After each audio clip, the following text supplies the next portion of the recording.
This story begins in a rundown computer club. There the guys discuss the appearance of a new character card in the game Dungeon Craft. A guy named Kel took this card first, causing others to say that he was literally a monster. After all, he always manages to take first place immediately after the release of the cards. They also discuss that perhaps Kel uses bots, because it is simply impossible otherwise. Kel sat next to his friend who asked him why he was constantly buying food here if he was making so much money. To which Kel replied that the food here was very tasty. After that, Kel said with a smile that he was going to take first place again. His friend replied that Kel was a real scumbag, because he spoke as if taking first place was a given. After these words, Kel suddenly became serious, because in fact they were right, and he really had fun being in this game. Creating maps in the game world was more than a hobby for our hero. A few hours later, when the boys were tired, they decided to go home. Kel and his friend walked out of the computer club. Kel went for a walk, and along the way he thought that if he was ever asked why he was so obsessed with this game, he would answer that there was nothing in the real world that he could control. After all, in the game he can easily do all sorts of things, but in the real world everything seems impossible. Even these useless pillars cannot be moved. And in the game, Kel could change their shape and size with just a couple of clicks. As Kel was crossing the road, he heard the sound of an approaching car and stopped in fear. But the truck managed to brake at the last moment. Kel looked at all this with the thought that this was really creepy. Meanwhile, the driver climbed out of the window and asked, "Is our hero really tired of living?"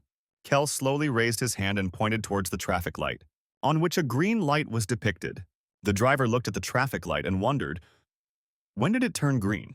Kel ignored the question and moved on, thinking that he was fed up with everything. After all, if he could change things in real life like in the game, then everything would be much easier. After all, Kel could create the worlds of his dreams. Walking past the construction site, Kel saw that something had gone wrong. A huge iron beam had broken off, and she was preparing to fall right on the little girl who froze in place from fear. Kel also stopped for a second, after which he rushed forward with all his might and threw the girl away. The girl still couldn't move from fear. In front of her lay Kel, crushed by a beam. A few minutes later, Kel died from multiple fractures and blood loss. But instead of seeing the afterlife, Kel found himself in a strange place. Kel didn't understand what was happening and wondered, was he really not dead? Suddenly he heard someone's voice. A monster immediately appeared in front of him and asked how our hero got hellish oblivion, after which the monster smiled and said that it was time to face reality. Looking into the eyes of this monster, Kel asked in a nervous voice who was in front of him, "And what is this hellish oblivion?" The monster said with a wide smile that death is only a path to rebirth. Kel found himself right in front of the face of this huge creature that I was talking about, and now Kel remembers everything. Kel, already angry, continued to shout and ask what was going on here and demanded a normal explanation.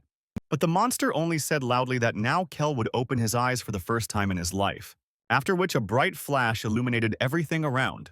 And the next second, Kel, in another body, was in a strange building. Once here, Kel first looked around. He asked in surprise, "Is this really a castle?" After which he noticed his reflection, and he looked at the new body, unable to believe what had just happened. Once the shock wore off, Kel wondered in a cold sweat, had he really been reborn just like in the anime? He looked at his new body again, thinking that everything here seemed so real that this was definitely not it. After that, Kel looked around again, wondering where he had ended up, since he had the feeling that he was in some ancient castle.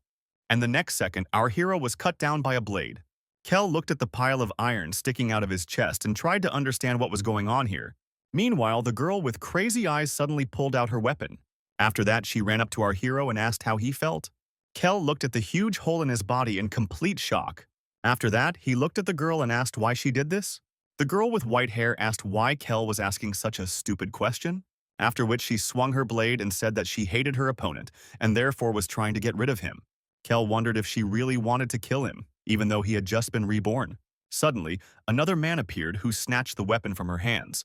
The girl immediately pointed her finger at him and asked, "Why is he getting involved in their squabbles again?" The guy opened some kind of potion and asked the girl to calm down, because she shouldn't behave like that with her brother. Kel, meanwhile, was trying to understand what was going on here and who were these people in front of him.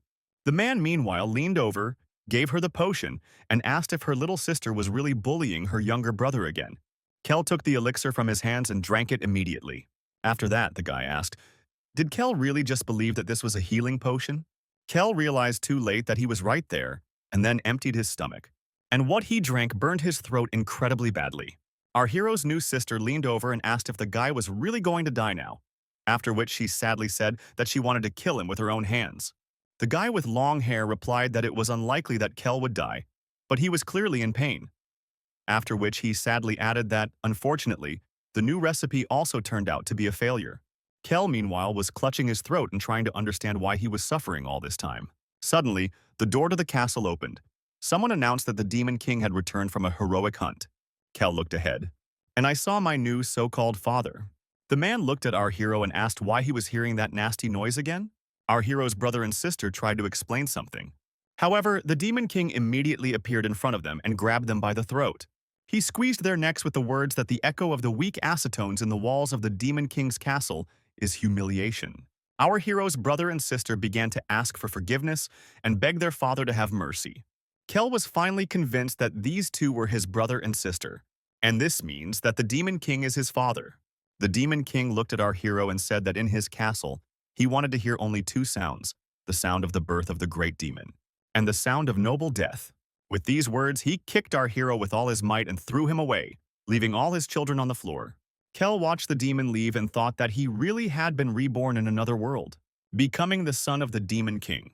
Because of all this, Kel only thought that he was in complete ass, and he tried to understand why he ended up in this particular situation.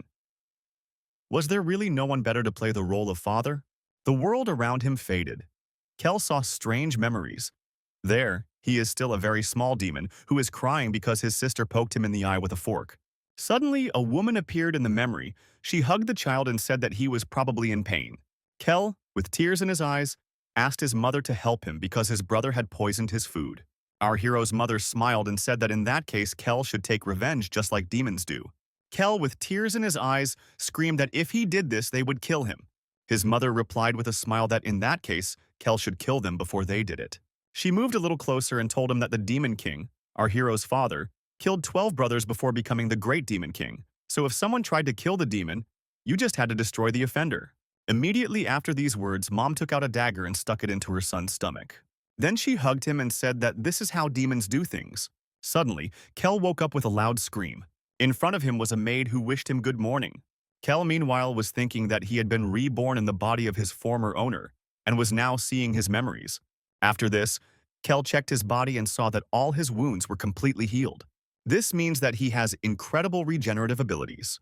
The maid looked around and said that Kel had been sleeping for quite a long time, after which she added that very soon the family expenses would begin, so she asked our hero to stand up. Kel dug into the memory of the former owner of this body and remembered that this was a personal servant named Rin, and the former owner of this body was much shyer than his brother and sister, so he was always despised. Kel also recalled how, as a child, a maid asked to wear his suit for a celebration, to which Kel replied that he had heard that his brother and sister were dressed by servants. Hearing this that day, the maid turned away and said, "In that case, Kel will also have to help her dress." Kel immediately apologized and said that he could handle it himself. There were also times when it was necessary to clean the blanket. Kel said that it was her job. However, she ignored him and Kel did it himself. There were also times when he came home and the maid was sleeping in his place. And of course, there were times when she simply left the doll in her place and went about her business. Now Kel looked at the maid while he was getting dressed and tried to understand how the former owner of this body could allow such a disdainful attitude towards you, the son of the Demon King. Kel straightened up with confidence. The maid was surprised when she noticed that now Kel walked with his head held high. Meanwhile, Kel decided that he would change his life. After some time, Kel came into the hall for a joint meal, and his father immediately reminded him that being late in this house is not allowed. Kel looked into his father's eyes, thinking that his presence was truly fearsome, so it was no wonder that he became the Demon King. Kel sat down at his seat, saying that he apologized for being late, and his sister instantly plunged a blade into his leg, which made Kel wince. The sister said with a smile that Kel didn't seem very energetic and suggested that he eat more. Kel, meanwhile, was thinking that he couldn't even imagine what would happen to him if they found out who he really was. So Kel decided to hide it. He bent down a little and thanked her. As soon as Kel took his first sip of soup, he immediately realized that this was all me. His brother said with a smile that he had prepared the soup especially for our hero. Kel looked at him with a displeased face and said that the soup was so delicious that it was hard to resist. After that, He looked at everyone around him and thought that this was not his family. With complete confidence, I thought that I would no longer allow them to mock me and decided that I needed to do something. Kel always wanted to achieve something on his own, and through his thinking, he became the strongest card maker in the game he played his entire life. However, in real life, everything was not so fabulous. Kel was constantly bullied. He was good for nothing, but now everything will change. Kel was determined that he was not going to die such a miserable death, after which Kel stood up a little. But I took the poisoned soup and turned to my sister. The sister wanted to ask something, but before she could do anything, Kel threw a bowl of soup in her face with all his might and said that she should also try her brother's beautiful soup. After this, Kel pulled the blade out of his leg, and he stuck it into his brother's shoulder, asking him to check out the gift from his sister. Karla Demonov was incredibly surprised by his son's behavior. Kel, meanwhile, took hold of the edges of the table and asked, "Why the hell would demons gather at the table and pretend to be a happy family?" After which Kel abruptly turned the table over and shouted loudly that it would be better for them all to eat separately. The Demon King was incredibly surprised by such changes in his son.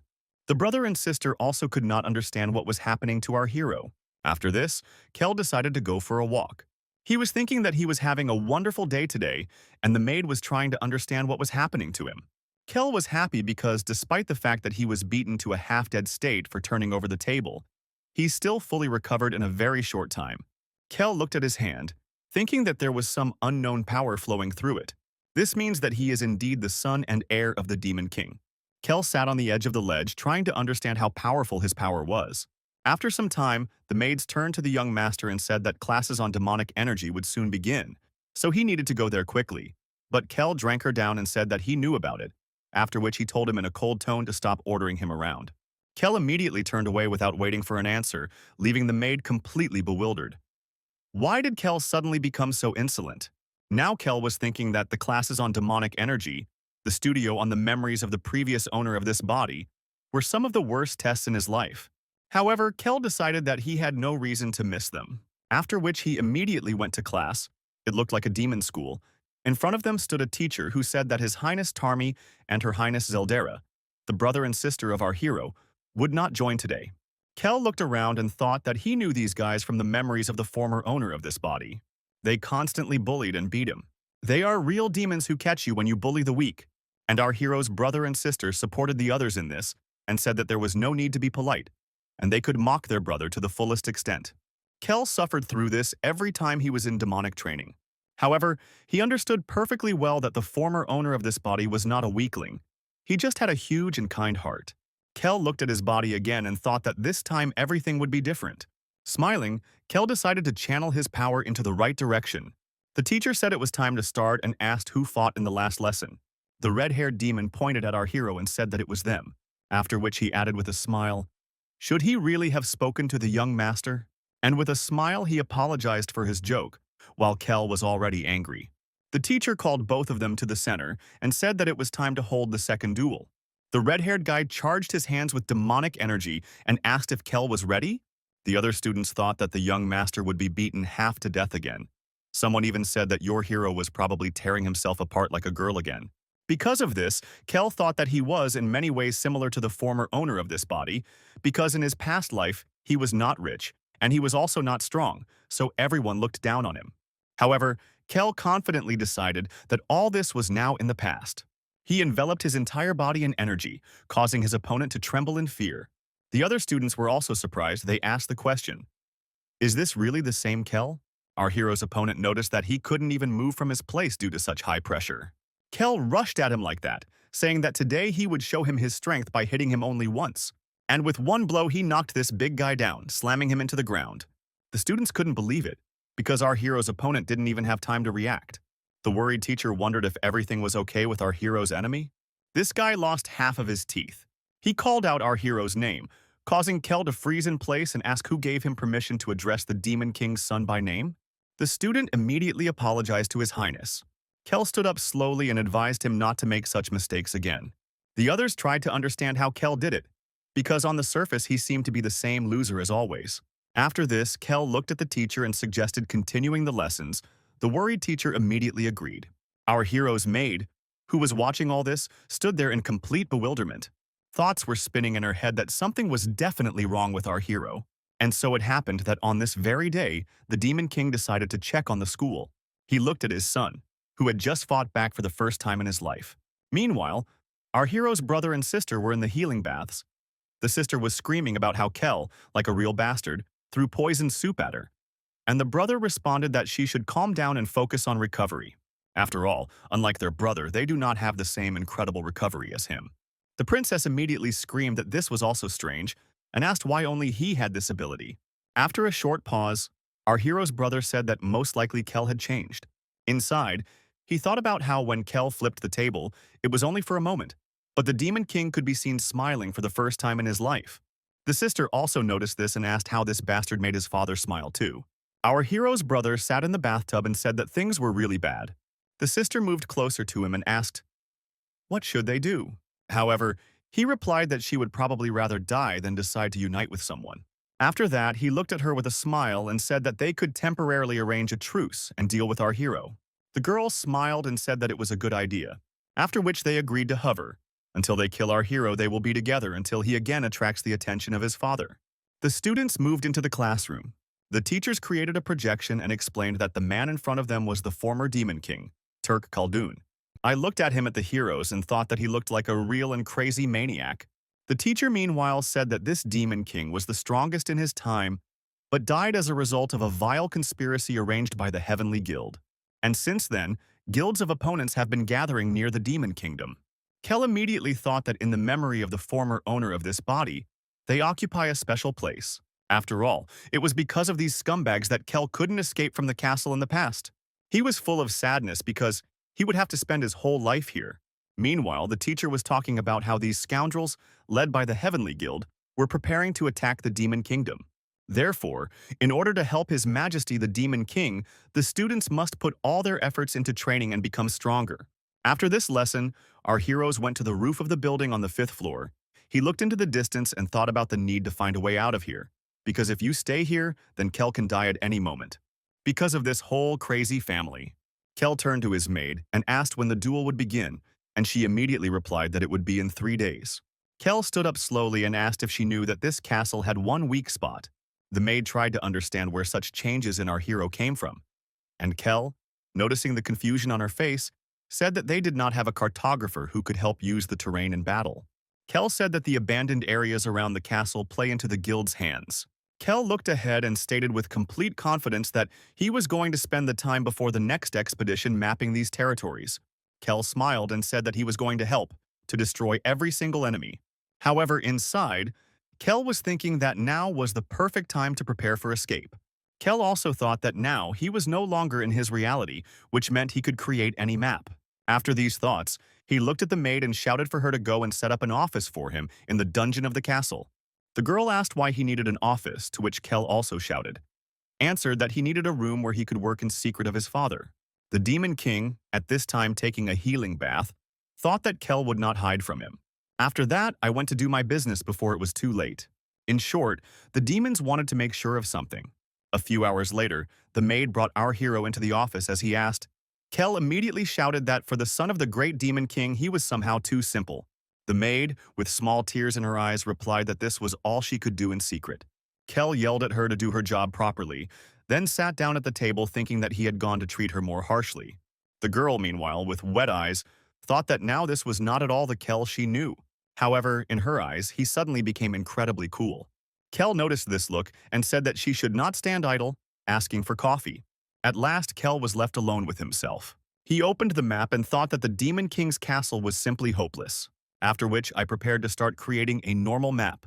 The maid ran thinking that she should bring coffee as quickly as possible, when suddenly she stopped, because she did not know what coffee was. Suddenly, the Demon King appeared in front of her and asked what she was doing alone in this perfumery. The girl looked at him in fear and asked the demons where his son was. The girl was silent for a second, and then the Demon King ordered her to answer. Meanwhile, Kel worked on the map and thought about how lucky he was, because this world is in many ways similar to the game. Kel was happy because nothing brought him as much pleasure as creating maps. Well, a few seconds later, someone unexpectedly knocked down the door to his room. The Demon King appeared before him and said that he couldn't believe that his son had set up a secret office here without telling him. Kelstvi looked at his father, trying to figure out how he even figured it out. However, while Kel was thinking about this, his father quickly approached and plunged his blade into his stomach. The father bowed down to his son and said that if Kel was planning to kill the king, he should not be a coward and do it directly. Kel, meanwhile, was suffering because the pain was on a completely different level than his brothers and sisters. Because of this, Kel even thought that he might even die from this. Kel realized that he needed to get out of this situation, after which he abruptly took out the map and showed it to his father. The man looked at her and asked what it was. Kel quickly said that the area around the castle was too disadvantageous in fighting against the guilds. However, if they change the geography as he drew, it will greatly help in the upcoming battles. The man immediately pulled the blade out of his son's stomach and asked why the secrecy was needed then. Kel looked at his father and said that if he had just come to his father and said that he wanted to help, his father would not have allowed it. So he decided that he would come when he finished his map. Kel looked into his father's eyes and said that as the son of the Demon King, he was going to help in the destruction of heaven. The maid looked at all this and thought that Kel had simply lost his fear of saying such things to his majesty. However, unexpectedly the king asked how long it would take. Kel asked Matsuridu a question, and then the Demon King asked again, "How many days does it take our hero to prepare his map?" Kel was incredibly happy, because he didn't expect the Demon King to be able to understand his sketches, after which he took out his hand and showed 5 fingers. The Demon King immediately said that this was too much because their opponents would appear in 3 days, after which he turned around with guns stating that our hero's map would be useless. Kel suddenly said that he didn't mean 5 days but 5 hours. In short, he looked at his son with surprise. Kel raised the map in front of him and said that they would have 3 days to complete the trade before the battle with the heavens, after which he asked him to take on the entire implementation of the plans. The Demon King turned around, smiled slightly and said that he gave the go-ahead. But in the end, he said that if Kel couldn't cope, he would be torn to pieces. Kel smiled and said he agreed, after which the Demon King came out of this, no longer so secret room. Kel thought that he had completed the task, but finally he held out and vomited blood. Kel wondered if his father would have killed his own son if he had been of no use. Rin, meanwhile, looked at our hero and thought that he managed to convince the Demon King himself. Kel looked at her and loudly asked why she stood rooted to the spot. Take him to Lazarus. After 5 hours, the map was ready as promised. The entire workforce of the castle began to build the necessary structures, beyond which the wizards cast illusory spells, changing the landscape so that no one would notice. Kel thought that he was creating another map of his favorite game, and everything was going exactly according to his plan. Meanwhile, at the guild camp, the warlord was incredibly surprised when I found out that they were changing the surrounding area. His assistant said that they found out that they were trying to deceive people using illusion magic. The chief wondered what these demons were up to, after which the servant asked if he should stop them. To which the head replied that under no circumstances should this be done, because it's pointless, it's already too late. After all, in 3 days the strongest detachment Tolkien will arrive. This squad began to form decades ago, and now its ranks are finally filled. The leader laughed and said that the enemies would not be able to defeat the best squad of elite warriors in a measly 3 days, after which he added that the Great Demon King would be defeated after this period. This squad was already moving forward at full speed, because in 2 days they would already reach the castle of the Demon King. Holding their weapons above themselves, they shouted that the demons would be destroyed once and for all, and the castle will be burned to the ground. The red-haired girl looked at this and thought that the general was simply incredible. Her name was Commander Cirrus, and now a servant rode up to her and asked if they could definitely win. The commander smiled and said that their squad is different from all the other guilds, and they are doing everything to make these demons die. The Demon King, meanwhile, sat on his throne instead of fifth. He thought that his son had not lied about the map. However, the Demon King also thought that he had to admit that she was not perfect. He looked at his shaking hands, thinking that his body was almost at its limit. So now was not the time to nitpick, because tomorrow will finally come the day when the heavens will fall. The work was in full swing. Kel looked at this from the window and thought that everything was going smoothly. However, it didn't have the same feeling as creating cards for the game. Kel thought that he was really surprised that he could actually create and change the landscape, and all that was left was to wait for the battle between hell and heaven. Kel came up with the idea that tomorrow would be the day that would change his destiny. Finally, the day of battle came. Tolkien's detachment arrived at the right place. The head of heaven came out to them and thanked them for what they had done. Such a long remote control, the squad general said that they would destroy the Demon King, after which the gray-haired man immediately declared that they would not wait and would immediately go to his castle. The man raised his hand high into the air and declared that the attack was beginning. Suddenly, some strange magic appeared right in front of their feet. The general immediately ordered everyone to take up defensive positions because a sudden invasion had occurred. A second later, the Demon King himself appeared in full height before them. Some time ago, Kel said that he removed the barrier that focuses the magic of heavenly observation, and now they can use teleportation magic without being noticed. The Demon King said that teleporting directly into the enemy zone sounds very risky. Our hero's sister asked, "Does father really want to do this?" And our hero's brother said that it was too dangerous even for the Demon King. In short, the demons looked at them and asked in a cold tone, "Do his children really doubt the power of the Demon King?" The brother and sister immediately began to talk about how their father had misunderstood them. After all, they were simply worried because he had not fully recovered. The Demon King stood up and ordered them all to shut up. He said that he would make the decision himself and single-handedly invaded the heavenly base, finding himself in front of his enemies. People were running around and shouting that this bastard had caught them by surprise. And the general himself shouted that, in addition to the demons, he would regret that he came here and got involved with them. He then ordered his squad to launch a full-scale attack against the Demon King.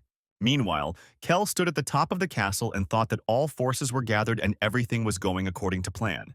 Kel shouted loudly that the preparations were complete and ordered everyone to attack. The heavens quickly noticed the locked army of demons approaching them, but to their surprise, they also broke through from underground, and they attacked at the most unexpected moments and places. Kel looked at all this and thought that everything was going strictly according to plan. Suddenly, his brother and sister showed up. They said that they don't know what our hero's motives are. However, they are sure that they want to let him achieve his goal. Our hero's brother said that if Kel hadn't crossed the line, they wouldn't have done that. After which, he waved his weapon and said that there was no place here for such a scumbag as Kel. He plunged his weapon into our hero's body, after which the sister rushed into the attack and declared that even regeneration would not help our hero if you cut off the head. Immediately after these words, she cut off the head of our hero, and the brother and sister laughed disgustingly. Kel was incredibly shocked by what just happened. He wondered, is this the end? Kel fell from the top of the castle, his head severed. The sister said that it was high time to cut his head off. Pavel said that it was time for them to go help their father.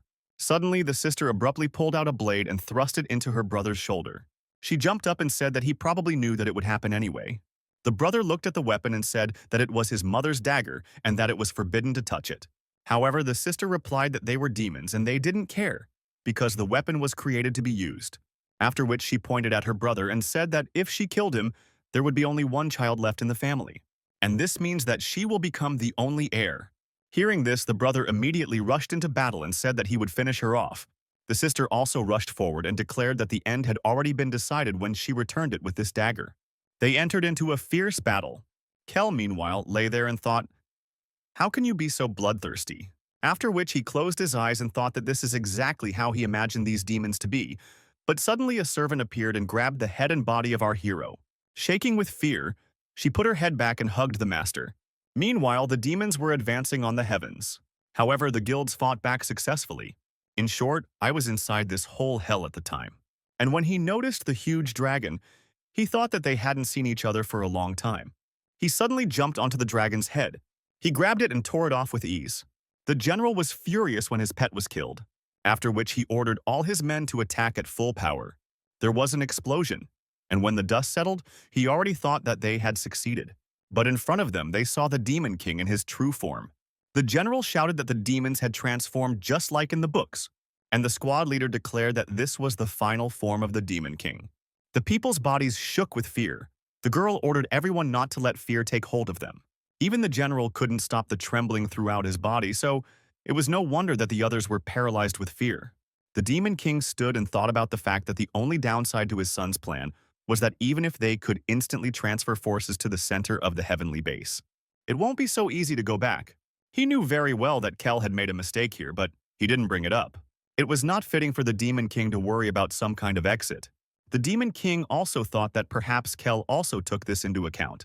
After that, he smiled when he looked at his opponents and thought that something completely different was important now. It's time to send our heavenly comrades to their forefathers. The general immediately understood why everything was going wrong and shouted that, in short, the demons were going to use the full potential of the final form. He rushed into the attack, shouting that they must risk their lives to stop this attack. But it was too late. A huge lilac explosion happened. The sounds even reached the maid who was now sitting and hugging her master's body. She stroked his head and begged him to rise again. She remembered the old days when Kel ordered her to cut off his hand, in order to put it back and check whether it will grow together or not. And to my surprise, it all worked out, and quite quickly too. Kel looked at his maid and said that the head would be next. The maid looked at him in fear. However, he explained that he had to make sure that it would work with his head too. Kel said that with her, it is of course dangerous. So it is better not to rush and ordered to do it very carefully. And to his surprise, it worked again. Kel straightened his clothes and said that that was enough of the experiments. All this happened a few days ago. After all the experiments, Kel ordered to go to the servant of Celdera and tell her what he told her and try to behave naturally. Our hero's maid came to Caldera's maid and announced that Kel was going to kill the young mistress during the battle. She said that Kel intended to do this while the Demon King was fighting the heavens. Because of this, another maid declared that Kel was a scoundrel who was going to plot evil against the mistress. The maid smiled and added that Her Highness would have the perfect opportunity to cut off his head, and it would definitely work, even despite his incredible regenerative abilities. Now the maid remembered all this and thought that everything was exactly in accordance with our hero's fucking plan. She screamed that there would be no point in this if Kel died now. Suddenly, Kel came to his senses and asked why she was so nervous. Kel slowly rebuilt his body and reasoned that the rate of regeneration slows down if he is wounded by a blade filled with energy. After that, his father straightened his clothes and said that his brothers and sister were unlucky because he still survived, which means his plan is still working. The maid immediately rushed to hug her master and scream that she thought he had already died. All this made Kel even blush a little and feel embarrassed. Kel pushed her away from him and said that if he was there was no time to mess around. After this, Kel used a spell and announced that he was breaking the contract between him and the maid Rin, granting her freedom. The maid was deeply shocked. Kel turned away and said that there was no longer any contract between them, after which he added with a smile that now she can live her best life. Rin watched him go, deeply admiring his actions. She remembered their first meetings, when Kel said that she could be his friend and not his servant. After all this and what she did, the girl cried. She rushed to our hero and asked him to take her with him. Kel immediately replied that he did not need it. However, she still begged to take her with him, despite the fact that Kel replied that she would only get in his way. Meanwhile, the Demon King continued to fight his enemies.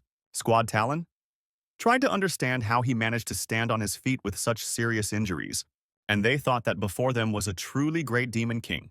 The generals were now thinking that it was humiliating to admit this, but they could not defeat him. No matter what kind of creature he is, no one can stop this evil. The Demon King meanwhile looked around and thought that the enemy army had already been destroyed. Just like his soldiers, the man examined his wounds, and he assumed that his children wouldn't come either. With a little bitterness, he closed his eyes, after which he immediately opened them, in complete confidence that from the very beginning this was only his battle. The Demon King had almost no energy left, so he decided to put an end to everything here. Meanwhile, Kel ran through the secret passages and finally found the exit. Through it, he can escape from the castle, which means that just a little bit more is left and he will be free. Suddenly, the maid asked him to stop and ran forward. She used a protective barrier against strange energy. Kel loudly asked what it was. She replied that she had already smelled a strange smell of blood here. Out of nowhere, the wizards of heaven appeared and said that the Demon King was trying to remain a good daddy to the last, saving his children. They approached our heroes and said that they knew that it was not in vain that they had been waiting here throughout the battle. Kel instantly realized that his plan was on the verge of failure because the heavens had placed a shortcut to the secret passage. And this means that they are watching their every step. Meanwhile, one of the wizards said that no one from the royal family of demons should remain alive. They threw all their forces against our hero. The girl, meanwhile, held back this energy and shouted that she would hold them back while the young master ran away. What did Kel answer that she couldn't do anything alone? The girl, meanwhile, held the barrier and shouted that she was a servant and her main goal was to protect him. However, Kel knew very well that she was only capable of the simplest defensive magic, and there was no point in even talking about combat spells. And now, she is ready to sacrifice her own life for the sake of her master. The maid noticed that Kel was standing still and shouted at him to get out of here quickly.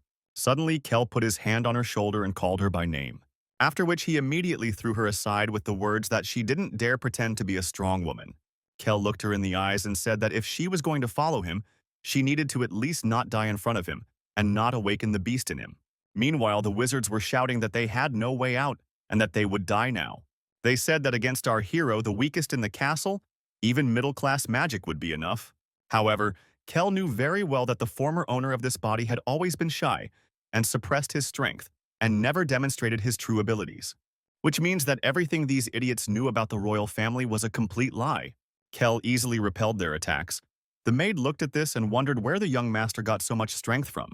The wizards shouted that it was simply impossible, because according to their report, Kel was the lowest ranking.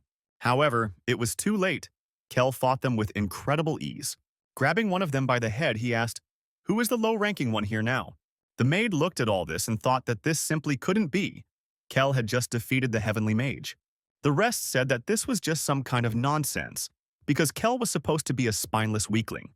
Kel looked at them and said that they probably had a bad informant. The wizards immediately gathered to confront our hero and cast a light spell. To do this, they will need to put all their energy into the strike. However, they understood that if they failed, then it would definitely be the end for them. When the maid realized what was going on, she immediately rushed forward to save her master. But it was too late. The spell worked. The maid also got some of it.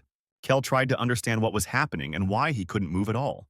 The maid looked into her master's eyes and apologized for not being able to protect him. Meanwhile, the wizards were happy that everything turned out just perfect for them. One of them took out a blade and said that our hero had come to an end only because suddenly another one stopped him and said that after so much effort they deserved a little reward. He approached the maid and said that he wouldn't mind having some fun with this devil. The girl screamed that she knew how they mocked demons, when suddenly he brought his blade to her neck and declared that they would play with her later. Kel looked at all this and thought that in this world, too, people treat others like things. Meanwhile, one of the wizards approached him and declared that he would now kill the offspring of the Demon King. Kel looked at the exit and thought about how close it was. He didn't believe that he would die like this because he almost got out. Meanwhile, the wizard had already swung his sword to deliver the finishing blow. Suddenly, Kel noticed a strange energy, as if something was approaching. The Demon King appeared before our hero. Kel wondered if he had already returned from the battle and if his plan had failed. The Demon King said in a low voice that he had fought countless battles, and before each one, he thought through all the possible options. Kel looked into his father's eyes and asked what they were talking about. The man said that Selder would never take his place because he didn't care about his own kind. Tarmi doesn't have enough ambition to get to the throne. Kel replied that he didn't care about his brothers and sister. He was more interested in how the Demon King got here. The Demon King looked into his son's eyes and said that the Demon King has the ability to pass on his energy to his heir before he dies. The Demon King said in a calm voice that Kel had been doing well lately, and the king saw a worthy candidate for the role of the next king. Kel raised his hands and declared that the Demon King was deeply mistaken and that this should not be done. However, it was too late as the Demon King said that he was transferring all the energy remaining in his body to his son. Kel continued to beg him not to do this, but his father would not listen. Closing his eyes, the Demon King thought that he didn't want his children to mourn his death. He wanted them to be real demons. The Demon King was killed at sunset. The survivors of the elite squad were able to finish what they started. General Killman sacrificed himself for the sake of victory. The survivors could not believe that the Demon King had actually died. They looked at the severed head of the Demon King and shouted loudly. The people were happy that they were able to defeat the Demon King. But at that very moment, deep underground, a new Demon King appeared. The maid was surprised to see that the young master's energy had dispersed the Spear of Light. The other wizards tried to understand why his energy had increased so quickly and what was going on here. Kel looked at his body with a smile. Only one thought was spinning in his head. The Demon King was dead. Kel adjusted his tie, thinking that everything had gone according to plan. Meanwhile, the wizards were saying that their energy was running out and they needed to get out of here as quickly as possible.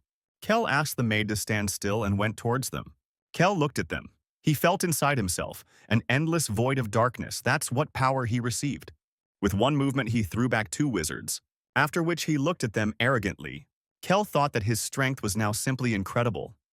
However, it was putting too much pressure on his body, and apparently his body was not yet ready to accept it completely. Having finished with these wizards, Kel went forward. Finally, he thanked the Demon King, because thanks to him he was able to get out of the castle. Kel finally found himself in the middle of an endless green meadow. He took a deep breath of that taste of freedom. Now he can go wherever he wants, which made him infinitely happy. After all, now Kel can live as he wants. When suddenly his body was enveloped in a blue glow, Kel asked what it was in a nervous voice, and the maid immediately replied that it meant the teleportation spell had worked. Kel reached out his hand to grab the maid. And the teleportation spell worked. They found themselves in a new place. Kel looked around and asked where they were. The maid, meanwhile, was incredibly surprised. She said that she didn't even know that Kel could use teleportation magic. Kel looked at her and said that it wasn't him, after which he added that it seemed like it was an emergency spell that their father cast on them in the event of his death. The maid looked at her body and said how much to her surprise all the wounds had healed. Kel looked around and said that he thought they had been in the teleportation tunnel for about 3 days. Kel also said that he was sure that his father did this on purpose to give them time to recover. Kel thought that the Demon King was a real father if he cast such a curse on his children. They went forward. On the way, the maid asked if the demons had really died, to which Kel replied that she thought correctly. But Kel was not sad, because everything turned out just as he planned. The maid asked our hero to stop and stated that he must now become the next Demon King. Kel looked at her and asked why he would do that. The girl said that she noticed how much Kel had changed, and realized something. It was Kel who was worthy of becoming the true Demon King, after which she placed her hand on her heart and declared that she would serve her master until he ascended the throne. Kel looked at her and thought that she had definitely misunderstood something. However, Kel decided that he didn't have enough strength for that right now and said that she could do whatever she wanted. Suddenly, the girl took our hero by the hand. She looked ahead and said that she knew perfectly well where they were now. This land of magic, Arsel, where every 10th inhabitant is raised for the sole purpose of destroying demons. There was an incredible celebration here now. Posters were hanging everywhere saying that the Demon King had fallen. Kel tried to understand why he was teleported here. After all, who knows what will happen to them if they discover that they are demons? The maid immediately changed her appearance and said that it was better to use transformation magic before they were noticed. Kel agreed with her and began to look like an ordinary person. He looked at the girl as they entered the city and asked her to tell him everything she knew about this place.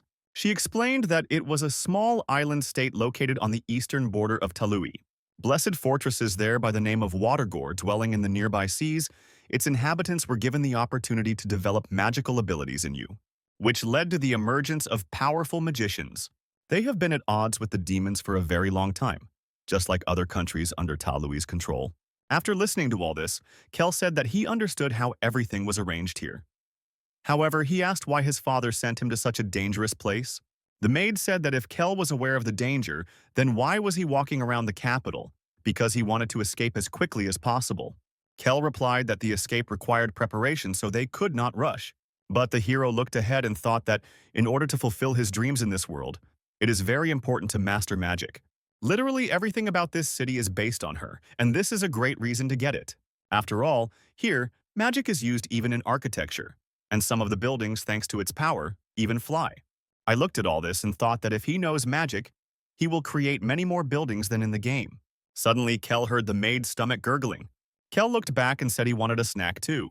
They bought some strange pie, and the girl explained that it was the most delicious dish on the magical island. When she sang it, she immediately asked to take another one. They tried a lot of things. Kel was surprised how much she could fit in it. As they sang this, she again said that she wanted to try something else, which made Kel start to think that maybe he should leave her there. When they passed by one place, the girl immediately suggested looking into a magic tavern. However, Kel asked her to hold her horses. And it was in this very tone that they were now celebrating the victory over the Demon King. It just so happened that Kel and his maid were also sent here to celebrate. Kel was already quite drunk and thought that taking a rest was a good idea. Suddenly, Commander Cirrus noticed something interesting. With a strange smile, she looked at our hero and his maid and said that they had a very interesting couple here. After some time, Kel got completely drunk, went outside and threw up. The maid said that she understood that too much had happened.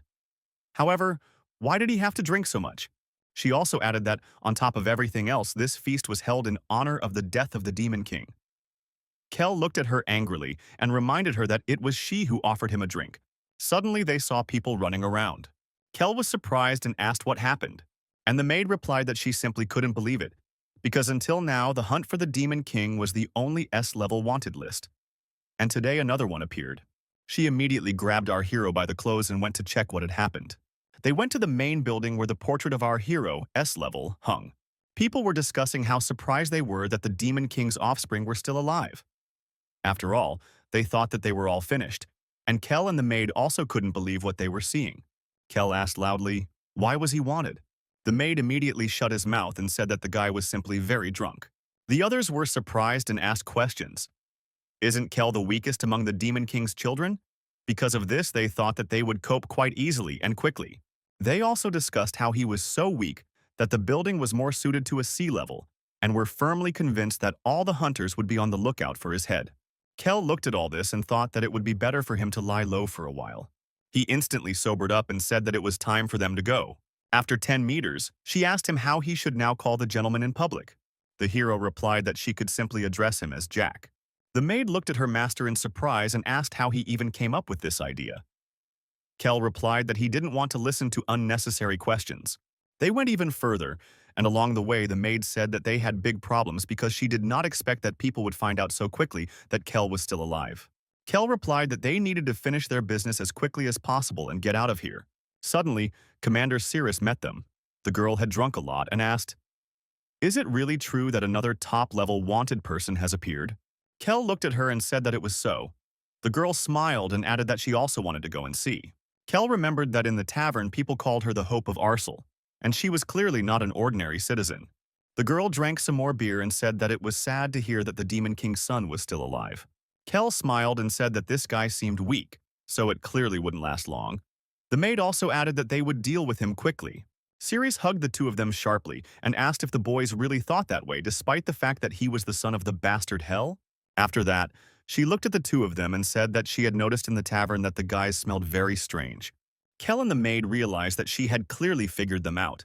However, the girl smiled, pressed her to you, and said that she saw in front of her on the journeys that had not taken a bath for a long time, after which she said that they could drop in to see her and continue drinking. Kel thought that luckily they had escaped, and they all went to her house together. There Kel was finally able to take a bath. There were also delicious teas and sweets that he had never tried before. Kel looked at this and wondered if these were made with magic too. Here, some man looked up and began to think about how he always wanted to live in the game world and now his dreams seemed to be real. Meanwhile, our hero's maid tried to restrain herself as much as possible, because if she got caught, it would be the end of them. Meanwhile, Cirrus was lying next to her and talking about how awesome it was to take a bath together, after which she looked into the maid's eyes and asked why the girl was so tense, because she was behaving like a captured devil. After these words, the redhead used magic and said that this aroma would help to relax a little. The girl realized that in front of her was a sacred element, the worst aroma for demons that sucks out their Mazda. As soon as she noticed this, her spell also began. The girl fought with all her might and begged the young master to save her. Meanwhile, I sat quietly in the bathroom and sipped tea with something sweet. Ceres moved a little and said that she thought that everything would end after the death of the Demon King. All her suffering. The girl, meanwhile, was thinking that she didn't care at all about her suffering and she just wanted to get out of here as quickly as possible. Ceres moved a little closer and said that from birth, she was destined to become a magician. And finally, Rin couldn't stand it any longer and ran out of the bathroom saying that she urgently needed something. Ceres smiled and noted that she didn't seem to like the sacred scent.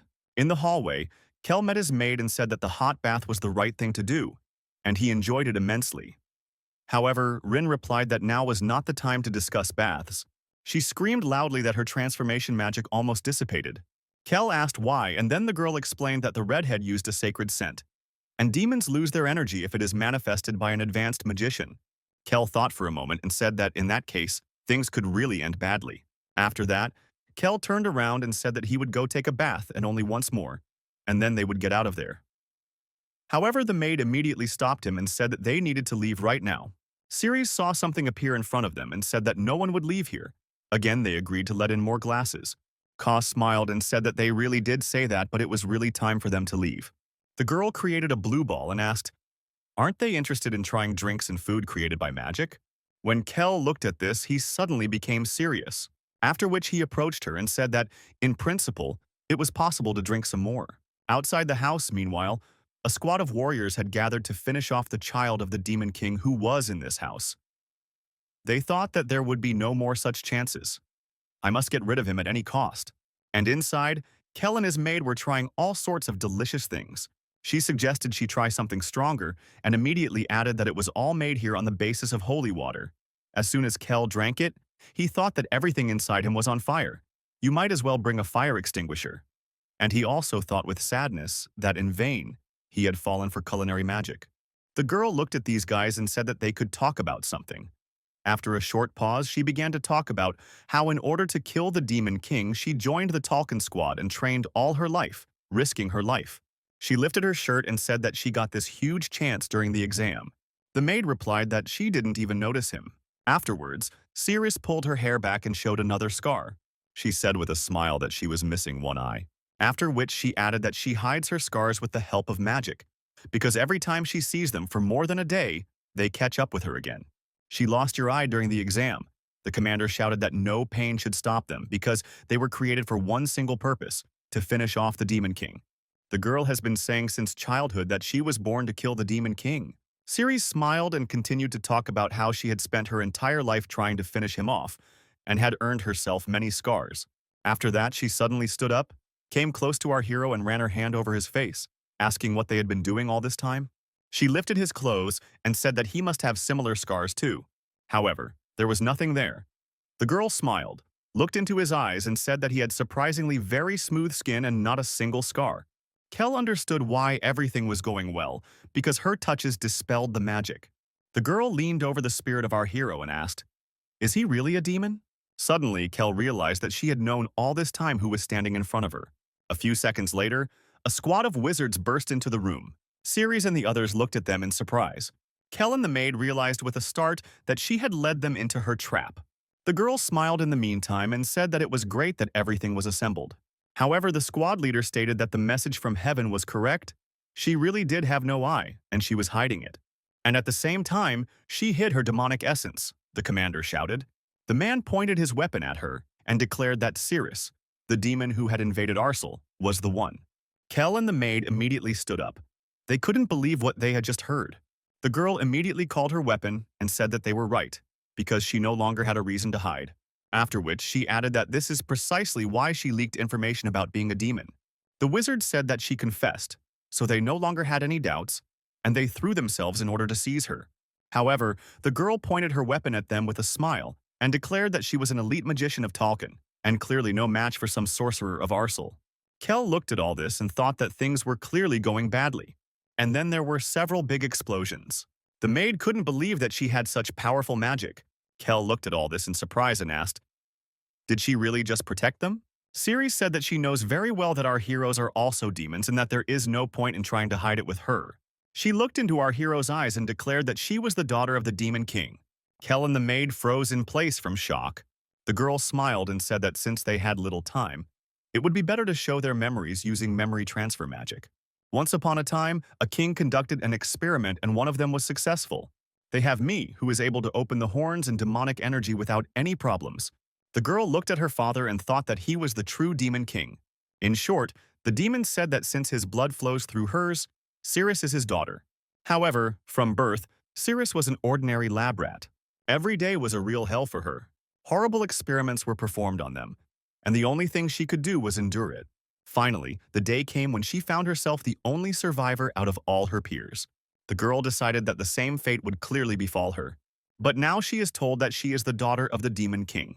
The girl smiled and said that for her, this was a great part. That day, the Demon King gave her a name and said that she would infiltrate the ranks of heaven and deliver information to him. For the sake of her king, she was ready to do anything. Teleported to this city, several men found a small child and thought that he was attacked by demons. They picked him up and decided to take him to the infirmary immediately. From that moment on, she became a spy and the Demon King. Gradually, she came to Talu as the magician Arsola, enduring all the trials that she encountered along the way. And then, after passing, she joined Talui, and finally rose to the level of one of the strongest in the elite Tolkien squad. After 15 years, she was able to meet her father again. I wanted to rush to him to hug him, but I couldn't. After all, it was necessary to wait until everyone except Kilman died. After all, her role was to secretly use magic to weaken Tolkien's squad, and helping my father kill General Kilman. Ceres thought that once this detachment was defeated, she would finally be able to return to the castle with her father. She wanted a new life where she would always be by his side as his daughter. However, the battle went a little off track.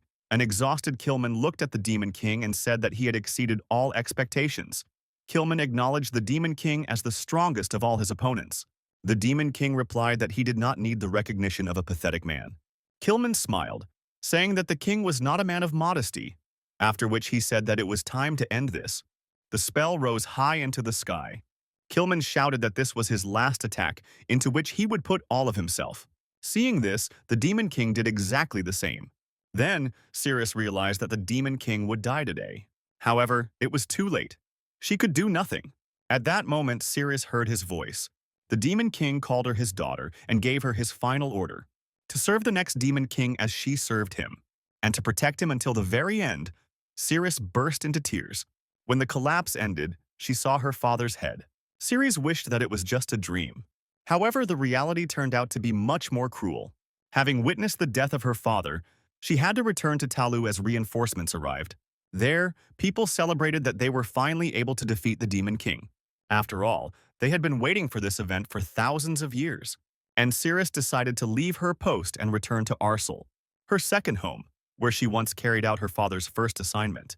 Here she decided to start from scratch, but only to avenge the death of his father. With her arms outstretched, Cirrus loudly declared that she planned to destroy everyone, starting with Arsal. The maid, meanwhile, could not believe that she saw another daughter of the Demon King in front of her, that he had just gotten rid of his crazy relatives when suddenly another one appeared. And even though they weren't purebred, he didn't expect to meet another sister of his here. The girl said with a smile that she would not force our heroes to join her. However, she would say something. Being the magical side, Arsal is the main threat to all demons. And that means the longer they allow him to exist, the sooner Kel, the demon's last hope, will die.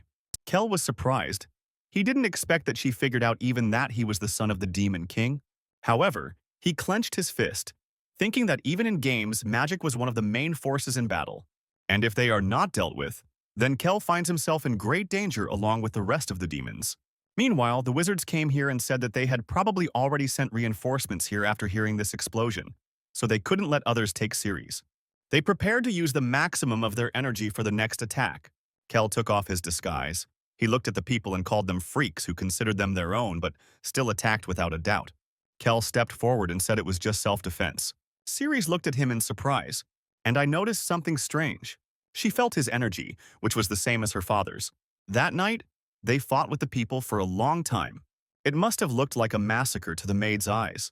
For Ceres, Arsal was a second home, so she knew every corner. She destroyed all the major government buildings, including the Magic Academy. Kel used the Demon King's magic to subdue those who, intoxicated with victory, imagined themselves to be all-powerful. Thanks to this teamwork, the land of magic, Arsal was easily crushed. The entire city was engulfed in flames. Even the sky was painted with its scarlet tongues. At the end, one of the wizards said that he simply could not believe that this city could fall so quickly. Wounded, he screamed that he would never forgive the demons for this. But at that very second, Cirrus erased it. And she said that in fact she will not forgive Arsal. Looking at the burning city, she said that she would destroy every single city. Kel was surprised when he heard her ambitions. After that, he turned around and said that they had helped each other enough, and it was time to go their separate ways. However, Cirrus stopped him and said that she recognized his energy. Kel looked at her, thinking that there was no point in hiding anymore, and he confessed that the Demon King had transferred his energy to him. As soon as he said this, Cirrus was seriously surprised. And then Kel realized that he had calculated everything because she was not sure about it. The girl took a step forward, saying that he had some doubts, after which she revealed that she is not the purebred daughter of the Demon King, but rather a mutant created with the help of his blood aura, so she 100% recognizes our hero as his true successor. Keeping her hand on her heart, the girl said that she was created after the birth of our hero. She smiled and said that this means that your hero is her older brother. After that, she offered to join her, because Kel also wants to avenge his father's death. Kel looked at this with the thought that he did not run away from home for the sake of revenge. Suddenly, Cirrus realized. She looked straight into his eyes and asked, "Is Kel really going to run away?" Her gaze changed. She said that Kel was the last heir to the throne, the only surviving child. The maid quietly whispered that they had to go with her, because otherwise she would finish them off. Kel realized he had no choice and said that of course he wanted revenge. Ceres smiled and said that in that case they could go together because it was time to burn them all to the ground. Kel looked at her back and thought that in any case he needed to study Arsal's magic, and Cirrus knew everything about it. So now our heroes decided to drag out time under the guise of revenge. He decided to treat her as one of his own. One of the surviving wizards, meanwhile, was hiding and thinking that he should report this to Talu. A few days later, an urgent message was brought to the main castle from an unknown person from Arsal. The king asked what happened. And then the servant reported to him that Cirrus turned out to be a demon, so the magicians of Arsel tried to eliminate her. But suddenly, Kel appeared, and together they burned the city to the ground. The man couldn't believe that the son of the Demon King was able to enter this city.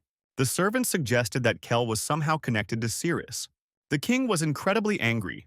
He said that not only did this turn out to be a demon, but also, together with our hero, she raised Asol to the ground.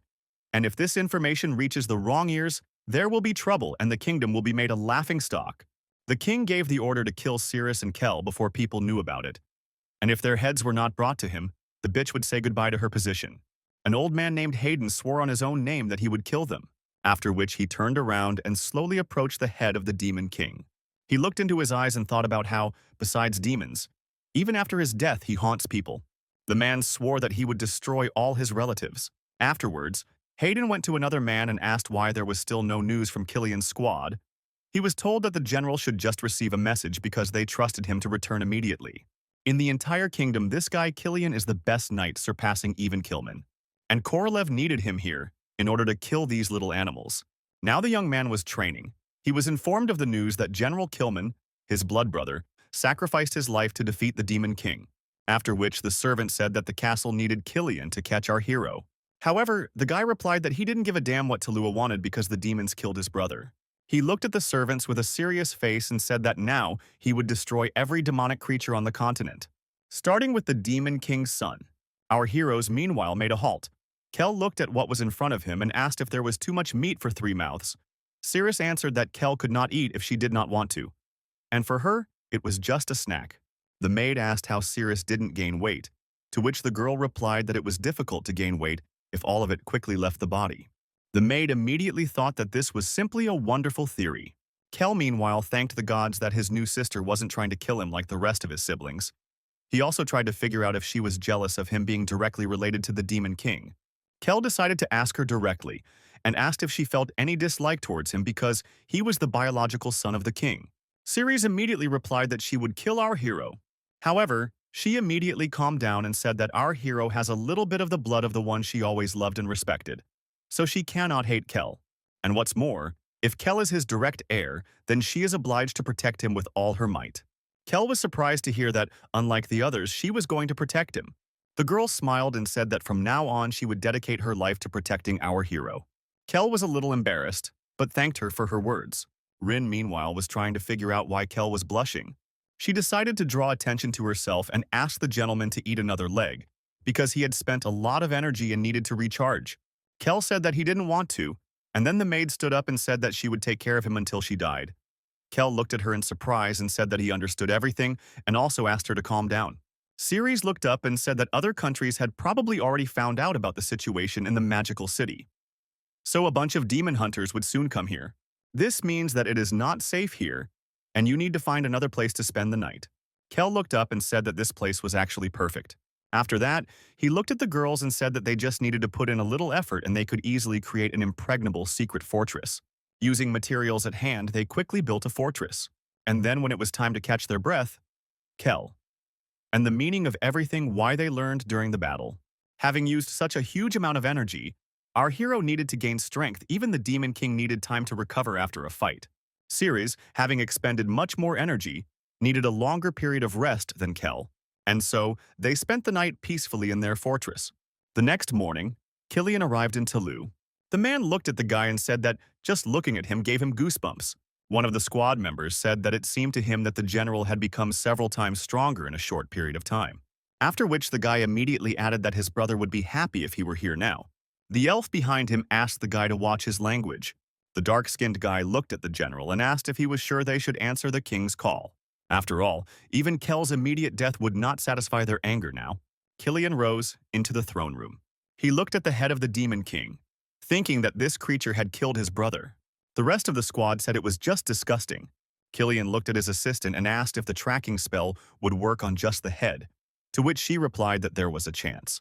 Bloodstains will allow her to track down those who have the same blood flowing in their veins. Hearing this news, the guy smiled and said that the main show would begin very soon. Ceres meanwhile stood up, said that they had rested enough, and added that it was time to deal with the bastards, because Tolkien's second platoon would soon be called up. The maid was surprised when she heard this. Ceres continued to talk about how, in fact, the castle did not believe that the first input would be able to kill the Demon King. In essence, they were used as an experiment, and all in whom the castle invested all its strength and resources was the second platoon, the White Talcon, General Killman's younger brother's elite platoon of true fighting geniuses. Kel looked at Ceres and asked, "Is Killman, who killed the Demon King, weaker than them?" Ceres clenched her fist, said that she didn't want to admit it, but yes, they are much stronger than Killman, and it's hard to even imagine how much. Rin asked with frightened eyes, "How will they be able to invade Talu then?" Ceres immediately replied that the members of the White Talcon were busy training in isolation, and it would take some time to gather them all together. Therefore, it was necessary to destroy Talu as soon as possible. Kel immediately thought that Talu was bigger than Arcel, and simple luck would not help win the fight. Kel looked at Ceres and said that he was wanted, so he thought they had probably already been called. Kel threw up his hands and said that the three of them, without help, would never be able to overcome the forces of Talui, so it was necessary to form an army and build a base. Our hero's eyes lit up and he declared that they would create the strongest dungeon. They looked at him in surprise and Kel continued to talk about how they shouldn't rush into a duel if they are not sure of victory. Otherwise, they will suffer the fate of the Demon King. Kel looked at his hands and said that therefore they would build the strongest dungeon of all time and declare war on Talui.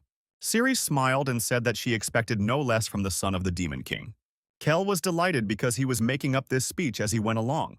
Ceres immediately said with a smile that it was time to gather an army, and also added that she knew guys who could be recruited. The girls were happy and shouted loudly that it was time to prepare for war. Kel looked at all this and thought that they probably really liked his idea. Kel looked down and thought with a smile that in this way he could gain time to create his own world and no one would stop him. A map that he could never bring to reality, Utopia. Kel looked at his sister and asked if she knew any reliable demons, to which she immediately replied that she knew a few. Kel stated that they first needed someone with a good understanding of geography and terrain. The girl thought for a bit, but immediately replied that she knew one such person, so it was time for them to hit the road. On the way to his destination, Kel began to study Arcel's magic. Of course, it is impossible to learn this in a short period of time. But thanks to the blood of the Demon King, Kel began to quickly master this magic. He thought about what he was learning and creating magic with his own hands, and he felt that he was getting closer and closer to his goal. It's been 4 days since that moment. Ceres said that they were almost there. Rin looked around and said that it was somehow too deserted here. Ceres replied that it wasn't like that until Talcon set up the ambush. When suddenly the atmosphere around changed, the girl asked everyone not to move, no matter what happened. A demon appeared out of nowhere, pounced on Ceres, and pierced her with a spear. The girl looked down at him and said that she knew that the demon still didn't know what happened. Rin immediately started asking why Ceres took that hit. However, Kel raised his hand and asked her to shut up. He also added that his sister knows what she's doing. The demon began to beat Ceres, and along the way asked why she did not fight back. Didn't she see them as worthy opponents? Ceres obediently knelt down and asked for forgiveness. She said that they could take out their anger on her until they felt better. The demon looked at her in surprise and declared that such a pose was known only to their kind. The girl looked up and said that she was apologizing on behalf of her fellow man. Everyone around was incredibly surprised. They asked if she really was a demon, but then they remembered that last time she came here with soldiers from Talcon. Kel showed his energy and stepped forward. He said that he was the last descendant of the demon king Hel Khaldun and swore on his name that she was telling the truth. The demons noticed his powerful flow of energy and declared that he was definitely the son of the Demon King. They immediately fell to their knees before him, and they said that they welcome His Highness Kela Khaldun. Ceres raised her head and said that as she thought, everyone sees him as the true heir. Kel smiled, now creating an army would not be difficult. Our hero and his companions were brought to a city where the demons announced that the descendant of the great Demon King had survived. The elder approached our hero and said that if he needed anything, he could simply order it, and everything would be done in the best possible way. Kel looked around and thought about how the architecture here was completely different. There were no outlines of either Arcel or the Demon King's castle. Kel looked around and was amazed. He couldn't believe that it was possible to create such a strong city without magic, exclusively from natural materials. He also thought that the location was also wonderful. Looking at the demons, Kel also thought that he would never have guessed that such a huge city could be hidden underground. Kel looked at his sister and said that she was right. They would definitely need the ingenuity of the earth demons. The girl laughed and said that she was right. She also smiled and said that in addition to them, they would also need the help of one outstanding warrior. Kel asked who it was, and the girl explained that Tolkien discovered this city on his way to the Demon King's castle. By order of General Kilman, the forest surrounding the city was completely burned down, which threatened the existence of the earth demons. But suddenly, while accompanying the children, one of the demons came out and asked how they could kill those who didn't even know how to fight. The man said that he would not hand these children over to be torn apart by barbarians who did not know their place. The squad was surprised when they saw the demon risking their lives to protect the children. Kilman looked him in the eye and asked what the warrior's name was. The demon immediately replied that his name was Douglas, the son of the earth demons. Kilman looked into the eyes of this demon and said that if he had been born a human, everything would have been different. When suddenly he announced that they were stopping their attack and leaving this place to continue their journey to the castle. Douglas couldn't believe he had managed to protect the children. Ceres looked at him with a smile and said that his courage had saved him all this time. Douglas remained to watch as Tolkien's squad moved into the distance. Ceres looked into the eyes of the Demon King's son with a smile and said that this guy was not a coward and protected the children until the very end. The maid thought for a bit and said that even his name sounded very cool. Kel thought that an earth demon who understood battles was even beyond his expectations. After that, Kel stood up and said that he wanted to meet with this Douglas. The elder immediately replied that this guy was a little stubborn, and, a little embarrassed, he asked to look for someone else. Kel looked into the elder's eyes and said that Douglas would go with them. The elder explained where this guy was, and then Kel went to him, but it turned out that he refused to obey. Douglas said that even though Kel is the son of the great Demon King, he is not obligated to obediently follow him. Kel looked at him and asked what would happen if he used force, to which Douglas replied that in that case he would die in battle. Kel was silent for a few seconds and asked why Douglas wanted to stay here so much, to which the guy replied that he was born and raised here, and this means that he has a duty to defend the motherland, so he will not go anywhere. Kel thought for a moment and noticed that this guy was indeed very stubborn. As Kel suddenly remembered, if he thinks that in the game he also somehow tried to get an orc like Douglas. Kel exhaled heavily and thought that if he couldn't be forced even by force, then there was nothing that could be done. Kel went outside, looked around the city, and thought that the architecture here was truly amazing. He looked around with the thought that he could use some subjects with the knowledge of the Earth Demon. Suddenly, he came across his companions, who were already quite drunk. Kel looked at them and thought that his companions were just alcoholics. However, a few minutes later, Kel, along with them at the bar, also succumbed to alcohol. When the elder saw that the guests were already drunk, he offered to take the guests to the best rooms. Kel slept peacefully in his room that was assigned to him. Meanwhile, a conspiracy was being prepared against him. Approaching his bed, one of the demons swung an axe, after which he struck with all his might, hoping to finish him off with one blow. However, in reality, Kel was not sleeping. He dodged at the last second and said that now everything was clear to him. After that, Kel deftly jumped away from the bed, and the demons rushed like this. They shouted that everyone knows that Kel is a coward, so it's better to just kill him. Kel looked at them calmly. He thought about what he was immediately skeptical about. Moreover, in his forge, Douglas created not weapons but shackles that would not have been suitable for an orc. While Kel was surveying the area, he also noticed that he was being followed. And then Kel decided to take a closer look at everything. And I discovered a barely visible magical barrier behind one of the walls. He was so weak that Kel wouldn't have noticed him if he didn't have the Demon King's energy. However, there was something else strange. Ceres mentioned that Douglas stood up for the children of the Dark Elves. However, Kel did not meet a single cub in the city. And then everything finally made sense. Kel charged at the demons that were attacking him. He overcame them with ease. Tycho said that Douglas didn't tell Kilman that he would protect the children. He only mentioned that he wouldn't give them up. And this means that he didn't care about their protection, he was simply afraid of losing them. Douglas, looking into the eyes of our hero, could not understand why Kel figured it out so quickly. Kel looked him in the eye and said that it was time to remove the magical barrier. Kel walked outside holding Douglas hostage. From their reactions, Kel realized that they all knew the truth. Otherwise, they would not have succeeded.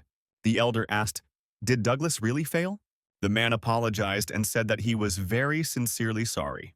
Kel ordered everyone not to move and said that if he heard even one rustle, he would be finished. All the people began to curse our hero. They slowly approached the wall and Kel ordered the barrier to be removed. Douglas obediently carried out this order, and they saw, behind the barrier, a bunch of dark elf children. There were also adults there. All of them were incredibly scared. Kel was horrified because everything was even worse than he imagined in his head. Our hero's companions ran up to him and said that they had been ambushed while they were sleeping. Suddenly, they froze in place from the shock. They saw all the slaves. Kel looked at Cirrus and asked if she could penetrate the memory of one of the elves and show them. The girl replied that they would not be as clear as her own. However, this is quite possible. Kel closed his eyes and asked her to do it. The girl pointed her staff at one of the elves and Kel merged with him. He saw that this place was pure hell. This guy's mother was forced to get pregnant and give birth, and that's how he came to be. Every life here started the same way. And then, among all the children, the human nobility chose one for themselves and took them, paying huge amounts of money for them. The boy also remembered that the adults who were caught in the outer lands told him what the world outside looked like, and the endless sky and blue oceans, delicious food and carefree travel, about what the children would never have known if they were in this place. And if you had one wish come true before you died, they would ask that their children get out of here and see it all with their own eyes. Seeing all this, Kel turned to the people and shouted loudly that the earth demons were pathetic creatures and finished. He immediately hit Douglas with all his might. Ceres also couldn't believe it. She asked, "Did he really not even try to save the children but just go and give them into slavery?" Douglas barely came to his senses, raised his head and said that it was true. Dark elves are a rare species and a tasty morsel for humans. And besides, they are loved by nature itself, and thanks to the fact that the earth demons sell them, they can survive in this world. The man looked into our hero's eyes and asked, "Isn't that enough to breed them like cattle?" Ceres looked at him with hatred and called him a bastard, after which she asked how dare he enslave his own race. Douglas shouted that now that the Demon King was dead, the Dark Elves were needed to survive. Kel looked into his eyes and thought about how he considered himself unhappy when his dad beat him. However, these children live in beech trees that are incomparable to anything. Kel was determined that he was not going to stand by while this unfolded before his eyes. Kel looked at his companions and said that they must complete Kilman's unfinished business. Ceres immediately agreed. She stated that she would not forgive them, because for this they betrayed their own kind. Kel prepared to ask for an attack and announced that this would be the last day of Earthen City. Douglas slowly stood up and ordered everyone to fight back, since there were only 3 attackers. The massacre began. Douglas shouted that under no circumstances should they retreat. Because of the 3, Kel was the weakest, so they should not obey him. Rin fought back along with the others and talked about how the young master would become the next Demon King. Douglas, meanwhile, rushed to attack, but Kel easily grabbed his arm. Kel thought that this was real life and not a game.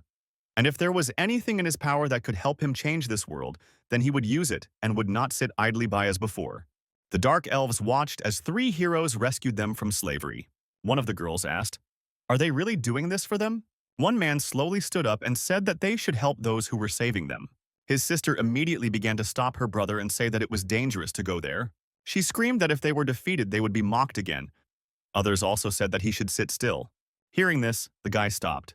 He remembered all the bullying he had endured. At these memories, he hunched over and clutched his head. Kel took notice of this and said that soon this scream of pain would flow from Douglas's throat. Suddenly, the demon took something out of his pocket and ate it. He ordered everyone to swallow the earthen ore, because if they lose, they will lose everything. All the other demons immediately took it out of their pockets and ate it. The maid immediately screamed that she thought that the earth ore was just a myth. Kel looked at her and shouted, "What is this?" Ceres screamed loudly. She explained that earth ore is an artifact that the orc sacrifices part of his life when he eats it in order to increase his physical abilities tenfold. Douglas transformed. He became more like the monster and shouted that he would destroy our hero. Kel thought that this was not a good sign, because in addition, demonic energy had increased in them. They were simply physical strength. Kel looked at his hands and thought that unfortunately, he still couldn't use the Demon King's abilities to the maximum. After that, Kel looked forward and saw Douglas's fist approaching him. Suddenly, the roots of a tree burst out of the ground.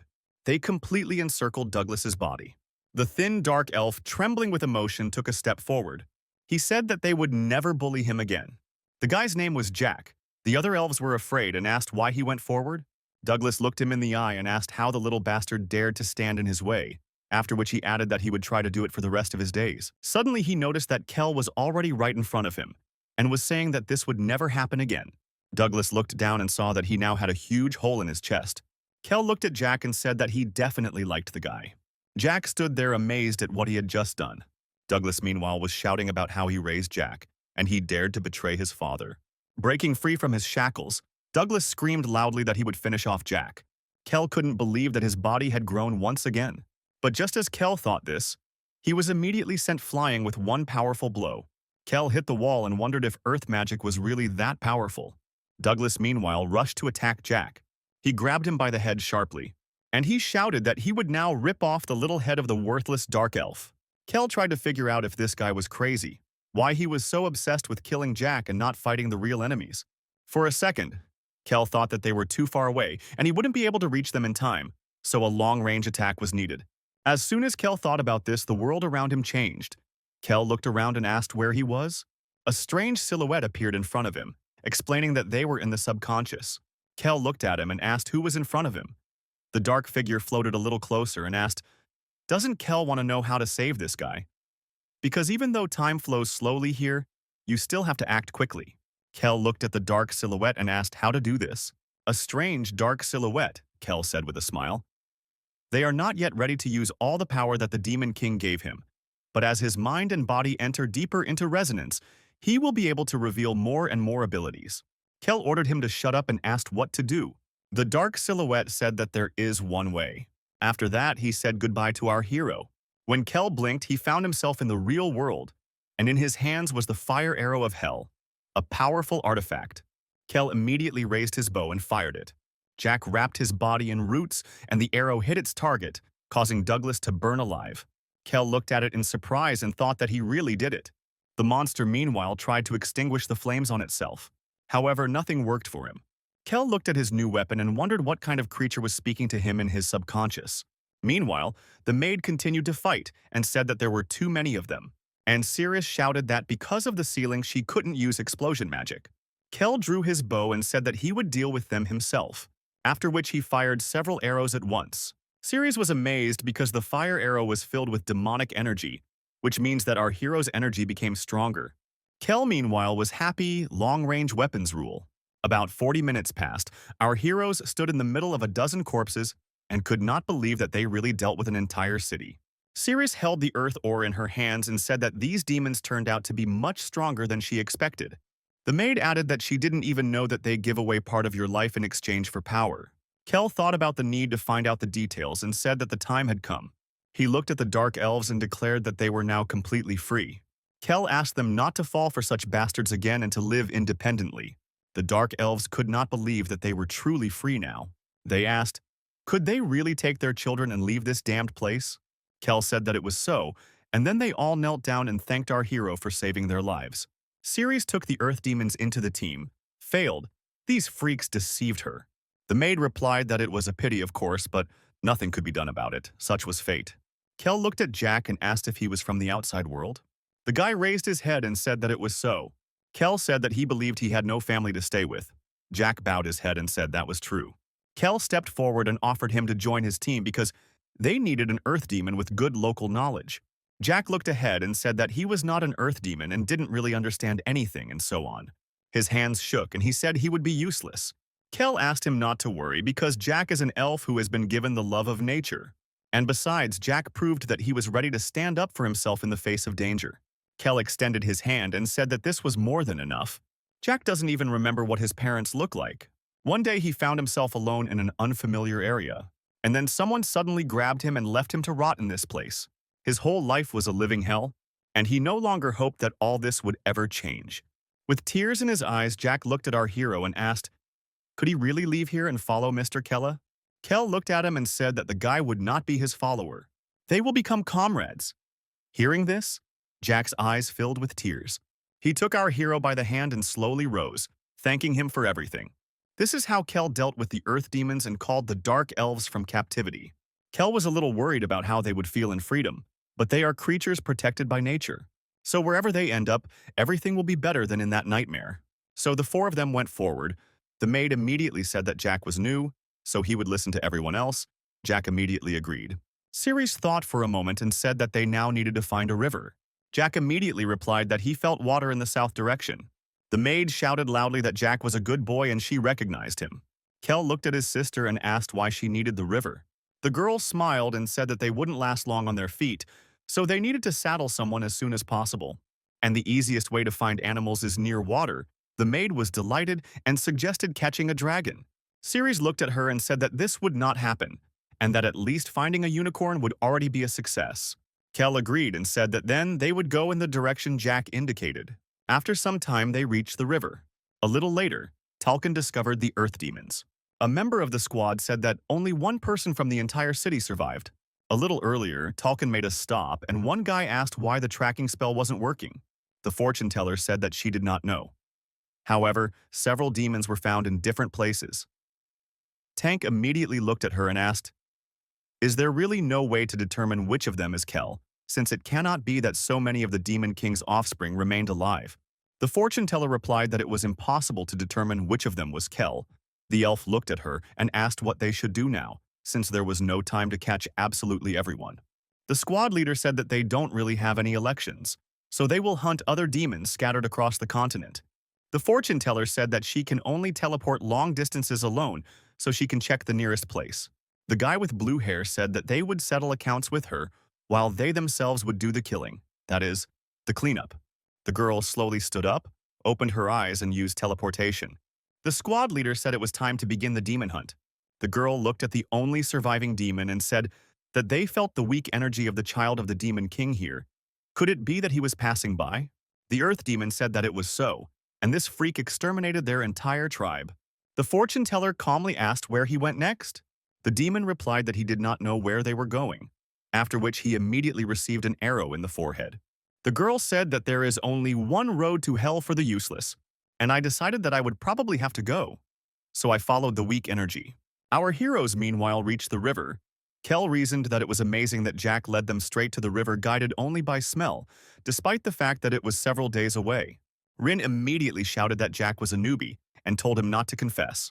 Kel suddenly stopped and said that they needed to have a snack.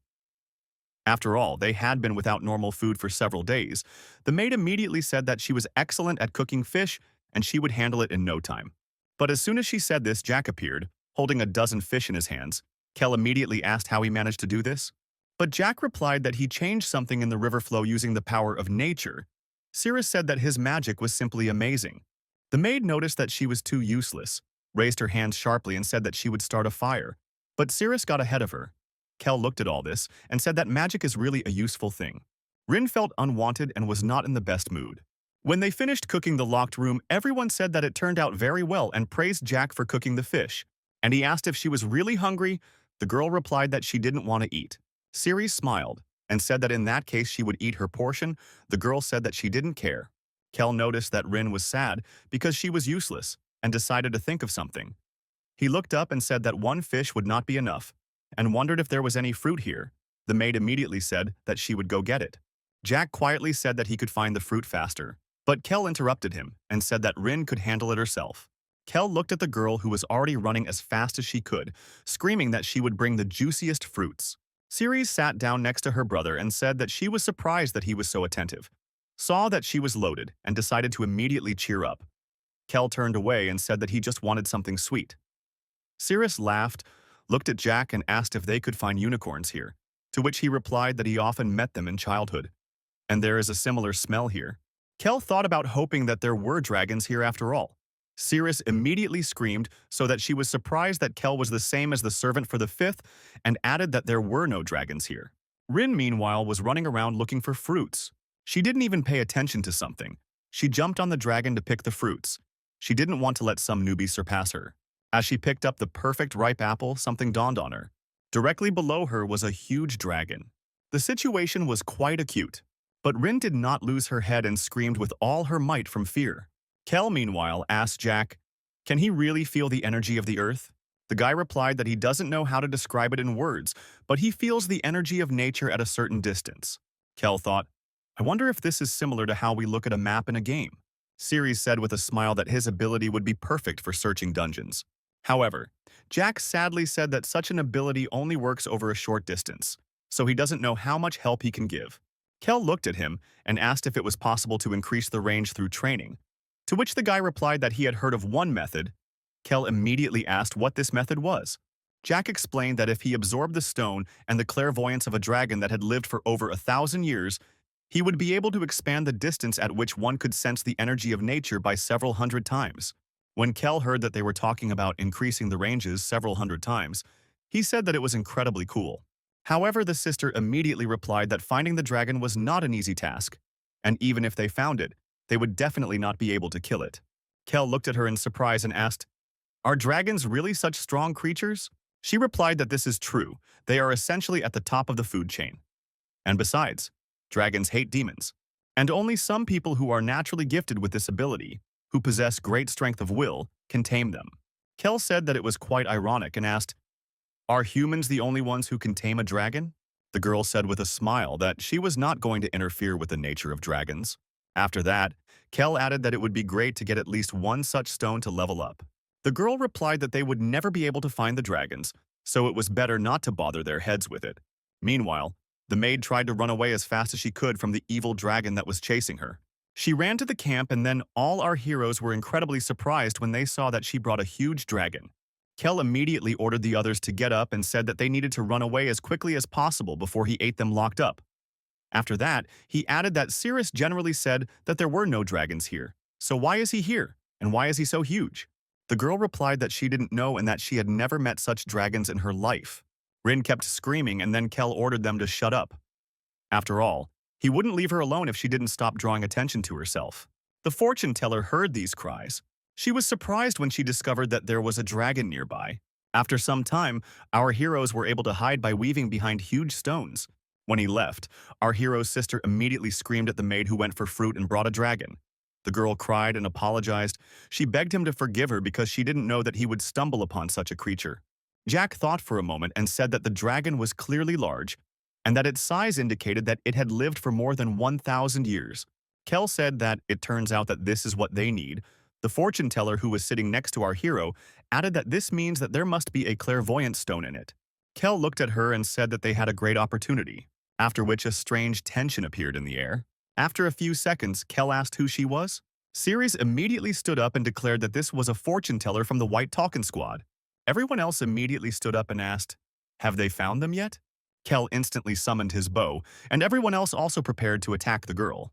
Ceres revealed that the fortune teller was a cold-blooded wizard, notorious for her cruelty. Kel looked at her and thought that he had hoped for a quiet life after escaping from the castle. But he encountered one danger after another, and this time also one of the most powerful magicians. The fortune teller asked everyone to calm down and added that there was no point in them fighting. Kel looked at her in surprise and asked why. The girl said that Tolkien's traitor, Cirrus, must understand perfectly well that fighting the fortune teller would be pointless. After that, she raised her hand and used some kind of spell, saying that she could finish everyone off with one spell. Kel looked at his sister and asked if this was really true, to which she replied that she didn't want to admit it. But the fortune teller wasn't bluffing, and it could be said that she was stronger than all of them put together. The maid asked with fear in her voice what they should do now. The fortune teller, meanwhile, said that there was no need to start a fight if our heroes obediently followed her. After all, in this case, she can save their lives for a while. Kel held the bow and asked where she was going to take them. The girl opened her eyes and said that she was going to her commander. Ceres said she knew the white guy was already making his move, damn it. The soothsayer, shrouded in magic, said that the commander needed Kel, so he should follow her. Kel drew his bow and asked why he should leave with her if death awaited him anyway. The girl smiled for a second, looked into his eyes and asked, "Doesn't Kel want to extend his life, even if just for a little while?" Kel held her in his sights and thought about how he dreamed of living like in the game, and he was not going to die a miserable death. And if he goes after her, then he is definitely finished. Kel released an arrow that flew at the enemy. He shouted that he would fight to the end for his life. However, the fortune teller easily raised the barrier and blocked the shot.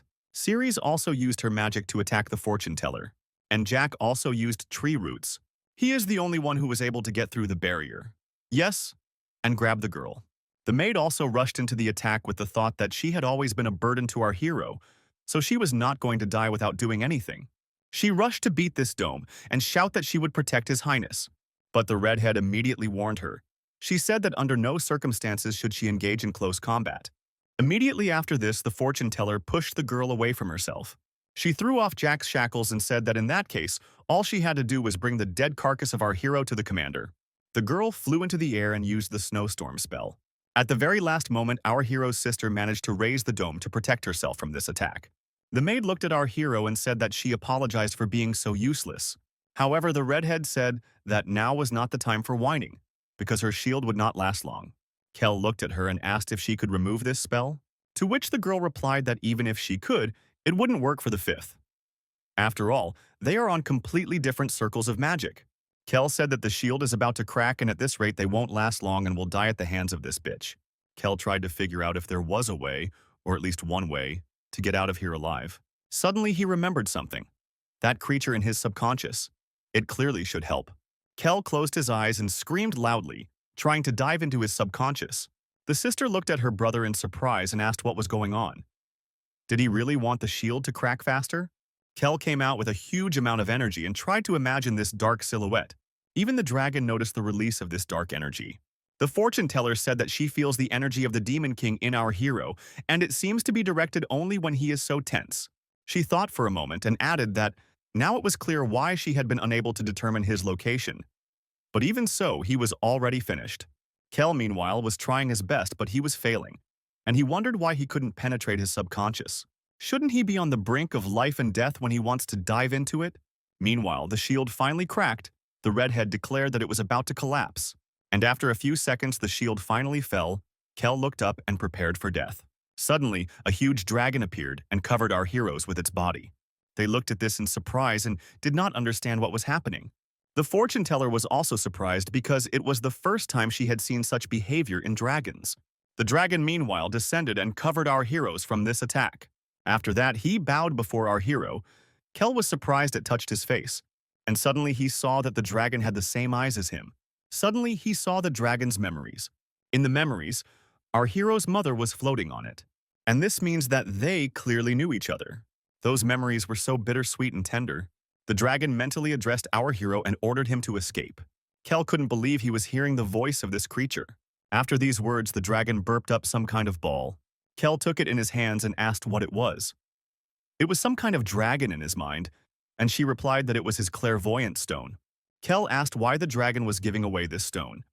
The dragon leaned over a little and said that he didn't have time to explain everything. He ordered to hide his power and run away from here as quickly as possible. He turned around and entered into a fight with the fortune teller. She was incredibly surprised when she realized that the dragon was really helping our hero escape. Kel and the others rushed out of there, thinking that he would deal with what had just happened a little later. The fortune teller defended herself from the attacks and thought that this dragon was truly powerful. However, she did not understand why he intervened anyway, and he gave her food for thought about this world. A few minutes later, the fortune teller said that she had already seen all of his best attacks. She opened her eyes and said that it was quite good, and she would have to strain herself a little. A huge spell circle appeared in the air, from which a meteorite of incredible size emerged. The dragon's eyes opened wide. The last memories floated before my eyes. Soon, there was nothing left of the dragon. Kel sensed it and looked back. However, all he saw was bloody soup. The dragon was dead. The fortune teller slowly descended towards him. She said that a dragon helping demons is a strange thing no matter how you look at it, so she decided to look into his memories before he passed away. But as soon as the dragon heard this, he roared and his body caught fire, almost burning to the ground in a second. He looked at the fortune teller and mentally addressed her. He said that people are selfish and cruel. The time will come when they will pay for everything they have done.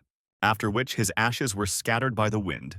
The fortune teller was left behind by us, in the middle of the scorched earth. She noted without emotion that the dragon had died and that the bastard had hidden his presence and fled. It was quite problematic. However, she thought that you can't escape fate, and then she used a spell. The girl raised her hands up and hundreds of butterflies appeared. Our heroes, when they broke away from pursuit, tried to understand what they were doing with this dragon here. At first, he tried to kill them, and then unexpectedly saved them.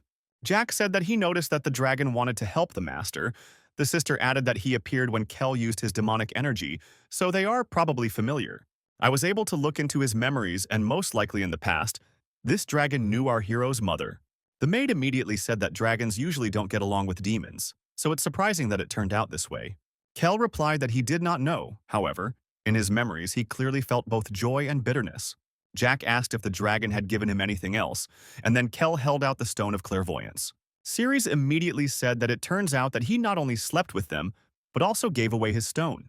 The girl thought for a bit and said that this was rather strange behavior and that the queen herself probably saved them. Kel held the stone in his hands and tried to understand what kind of relationship there was between this dragon and his mother. After all, there was definitely something in his eyes. Kel gave the stone to Jack and said that they were very lucky anyway.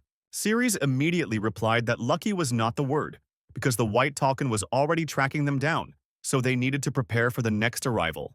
Jack looked at the stone in your hands and said that it was a very rare item. Does Kel really want to give it away? Kel replied that the others had no use for him here, so Jack should eat him. Jack agreed and swallowed the stone. Suddenly, he felt noticeably worse. The guy looked up at the sky and his eyes glowed bright red. He saw the memories. This from the dragon's perspective. Since birth, the dragon was an object for human experiments. They experimented on her, without even thinking about the pain they were causing. And this happened day after day. Generation after generation, they continued to tear her body to pieces, and every time she was close to death, they healed her. And then it all started again.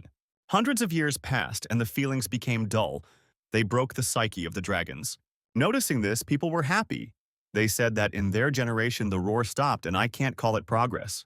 The dragon peacefully surrendered to her death when suddenly someone invaded the base.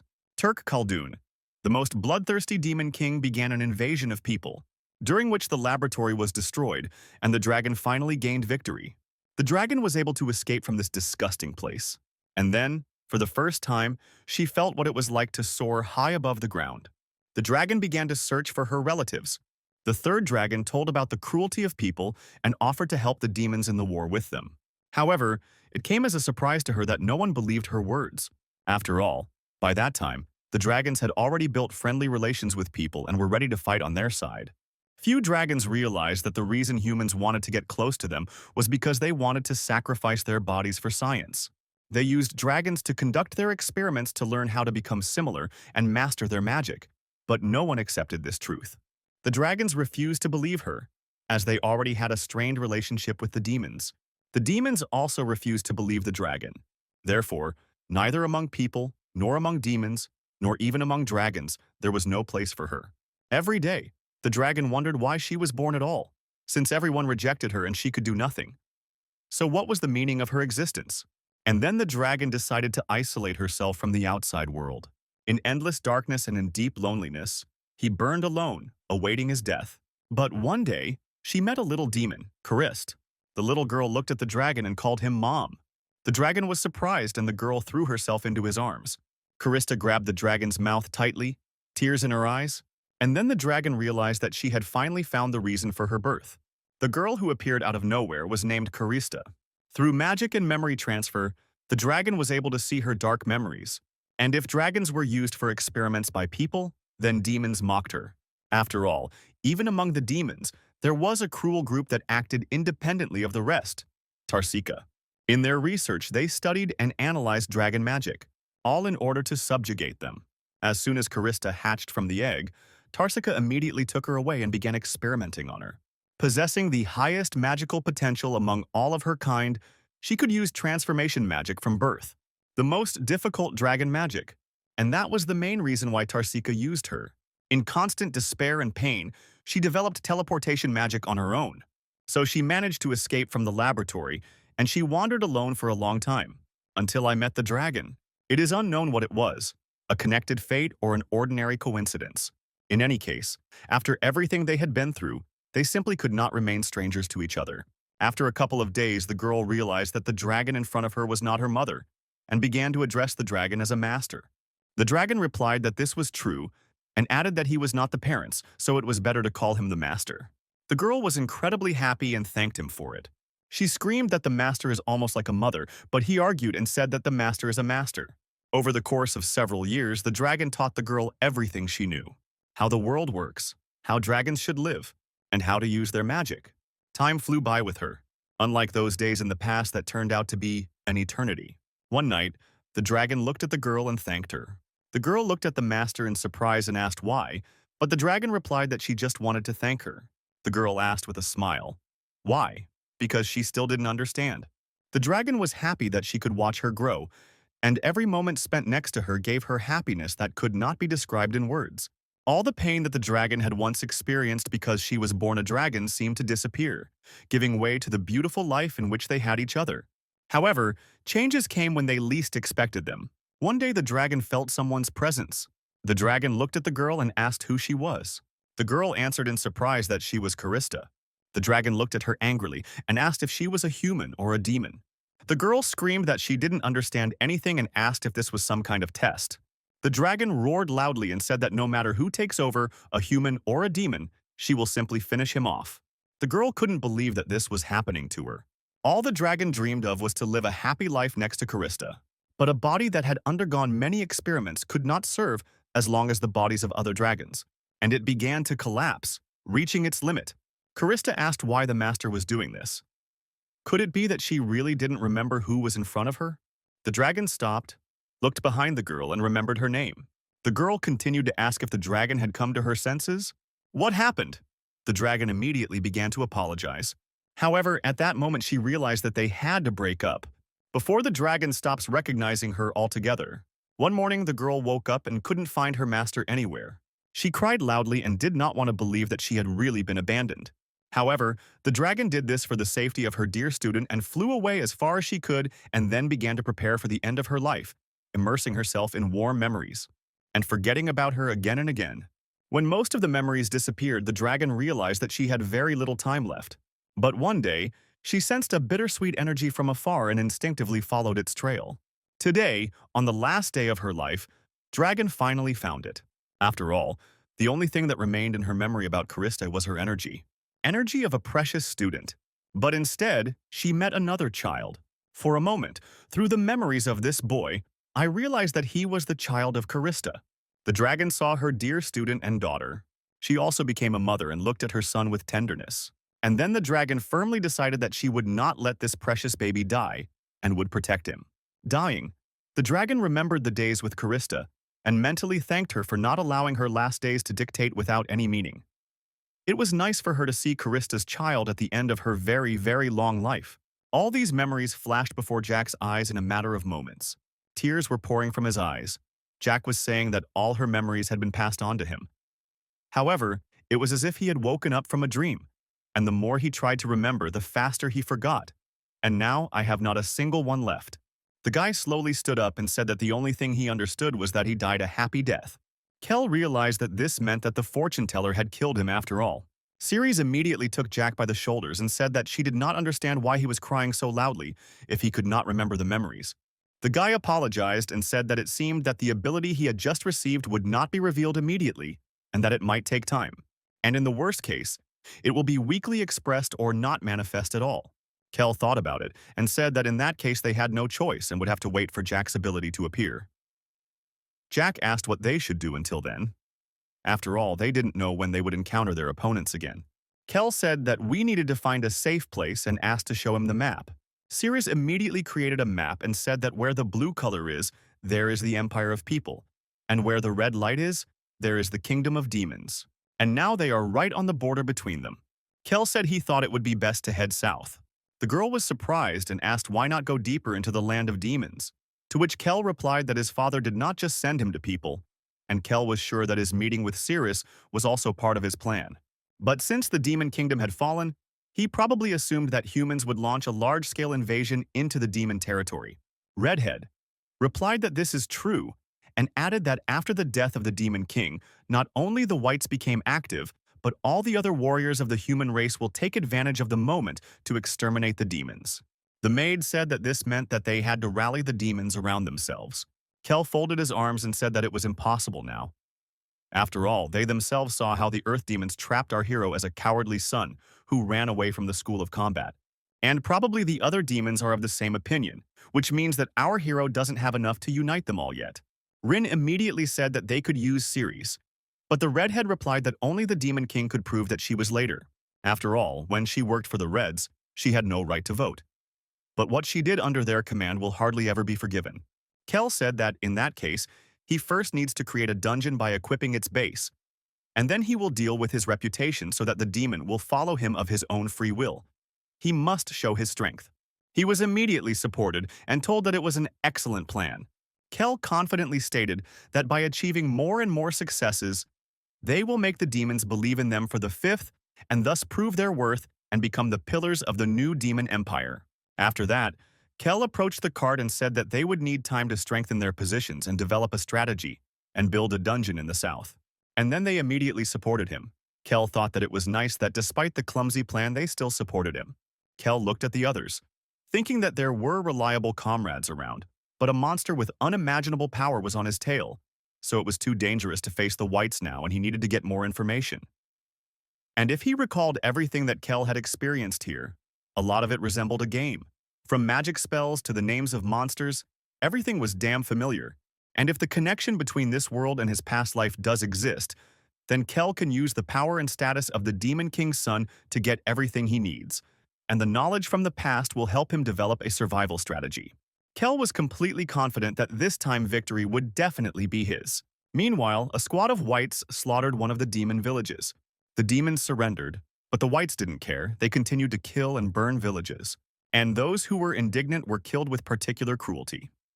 A few minutes later, the tank approached the main one and said that they were finished here. Killian, meanwhile, was talking to the fortune teller and was surprised that the dragon helped our hero. The fortune teller also added that I was unable to find out the reason. After that, he asked where she found them, and the girl explained that she found them on the border very close to the territory of the earth demons. The girl said that this is true and added that she sent butterflies to look for them.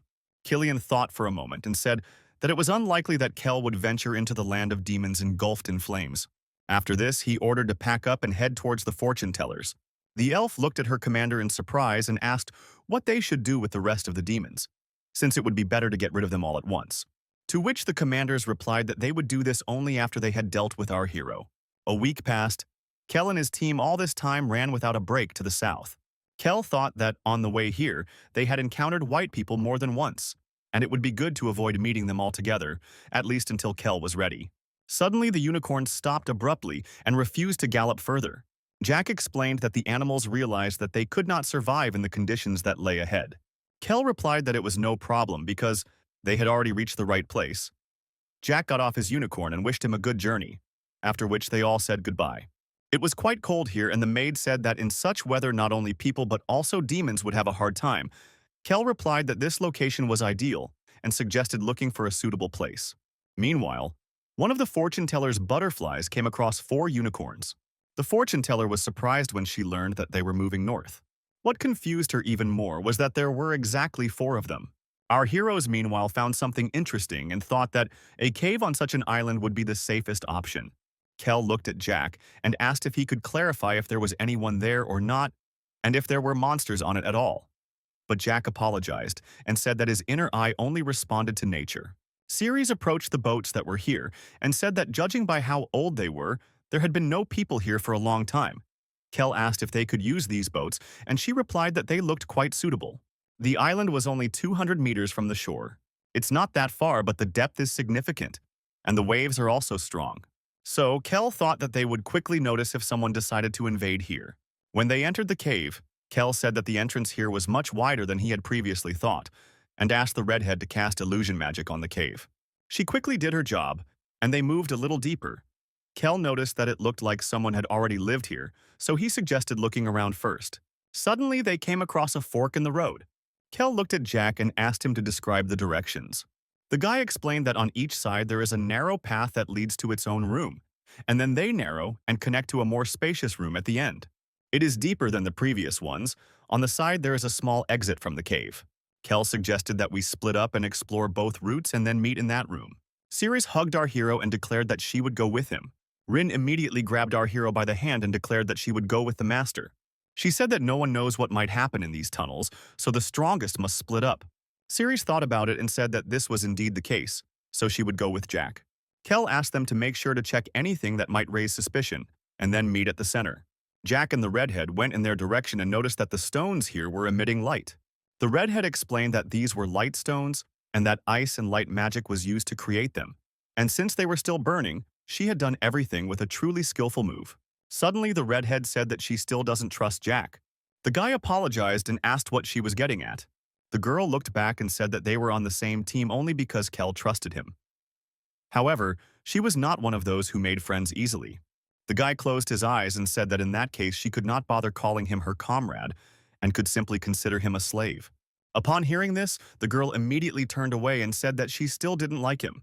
Meanwhile, Kel and the maid walked through the cave and thought about how cool it would be if they could create their own stones too.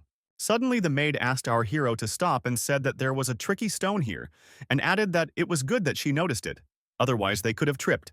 Kel looked at her and tried to understand where so much enthusiasm came from, because she was not like that at all before. Suddenly, Kel noticed slime on the floor. He was very happy because he had only seen such things in toys, and all his life he had dreamed of touching it at least once. However, unexpectedly, the maid immediately finished him off. She destroyed it with ease, looked at our hero, and smiled. Kel wondered if they were leaving, and she was expecting gratitude from him. Kel sadly praised her, which made the girl incredibly happy. Suddenly, the earth shook, and the ceiling above them did too. A huge stone golem appeared out of nowhere. Kel immediately ordered the maid to hide behind him. However, she enveloped her body in energy and said that she would no longer be a burden and would erase anyone who stood in their way.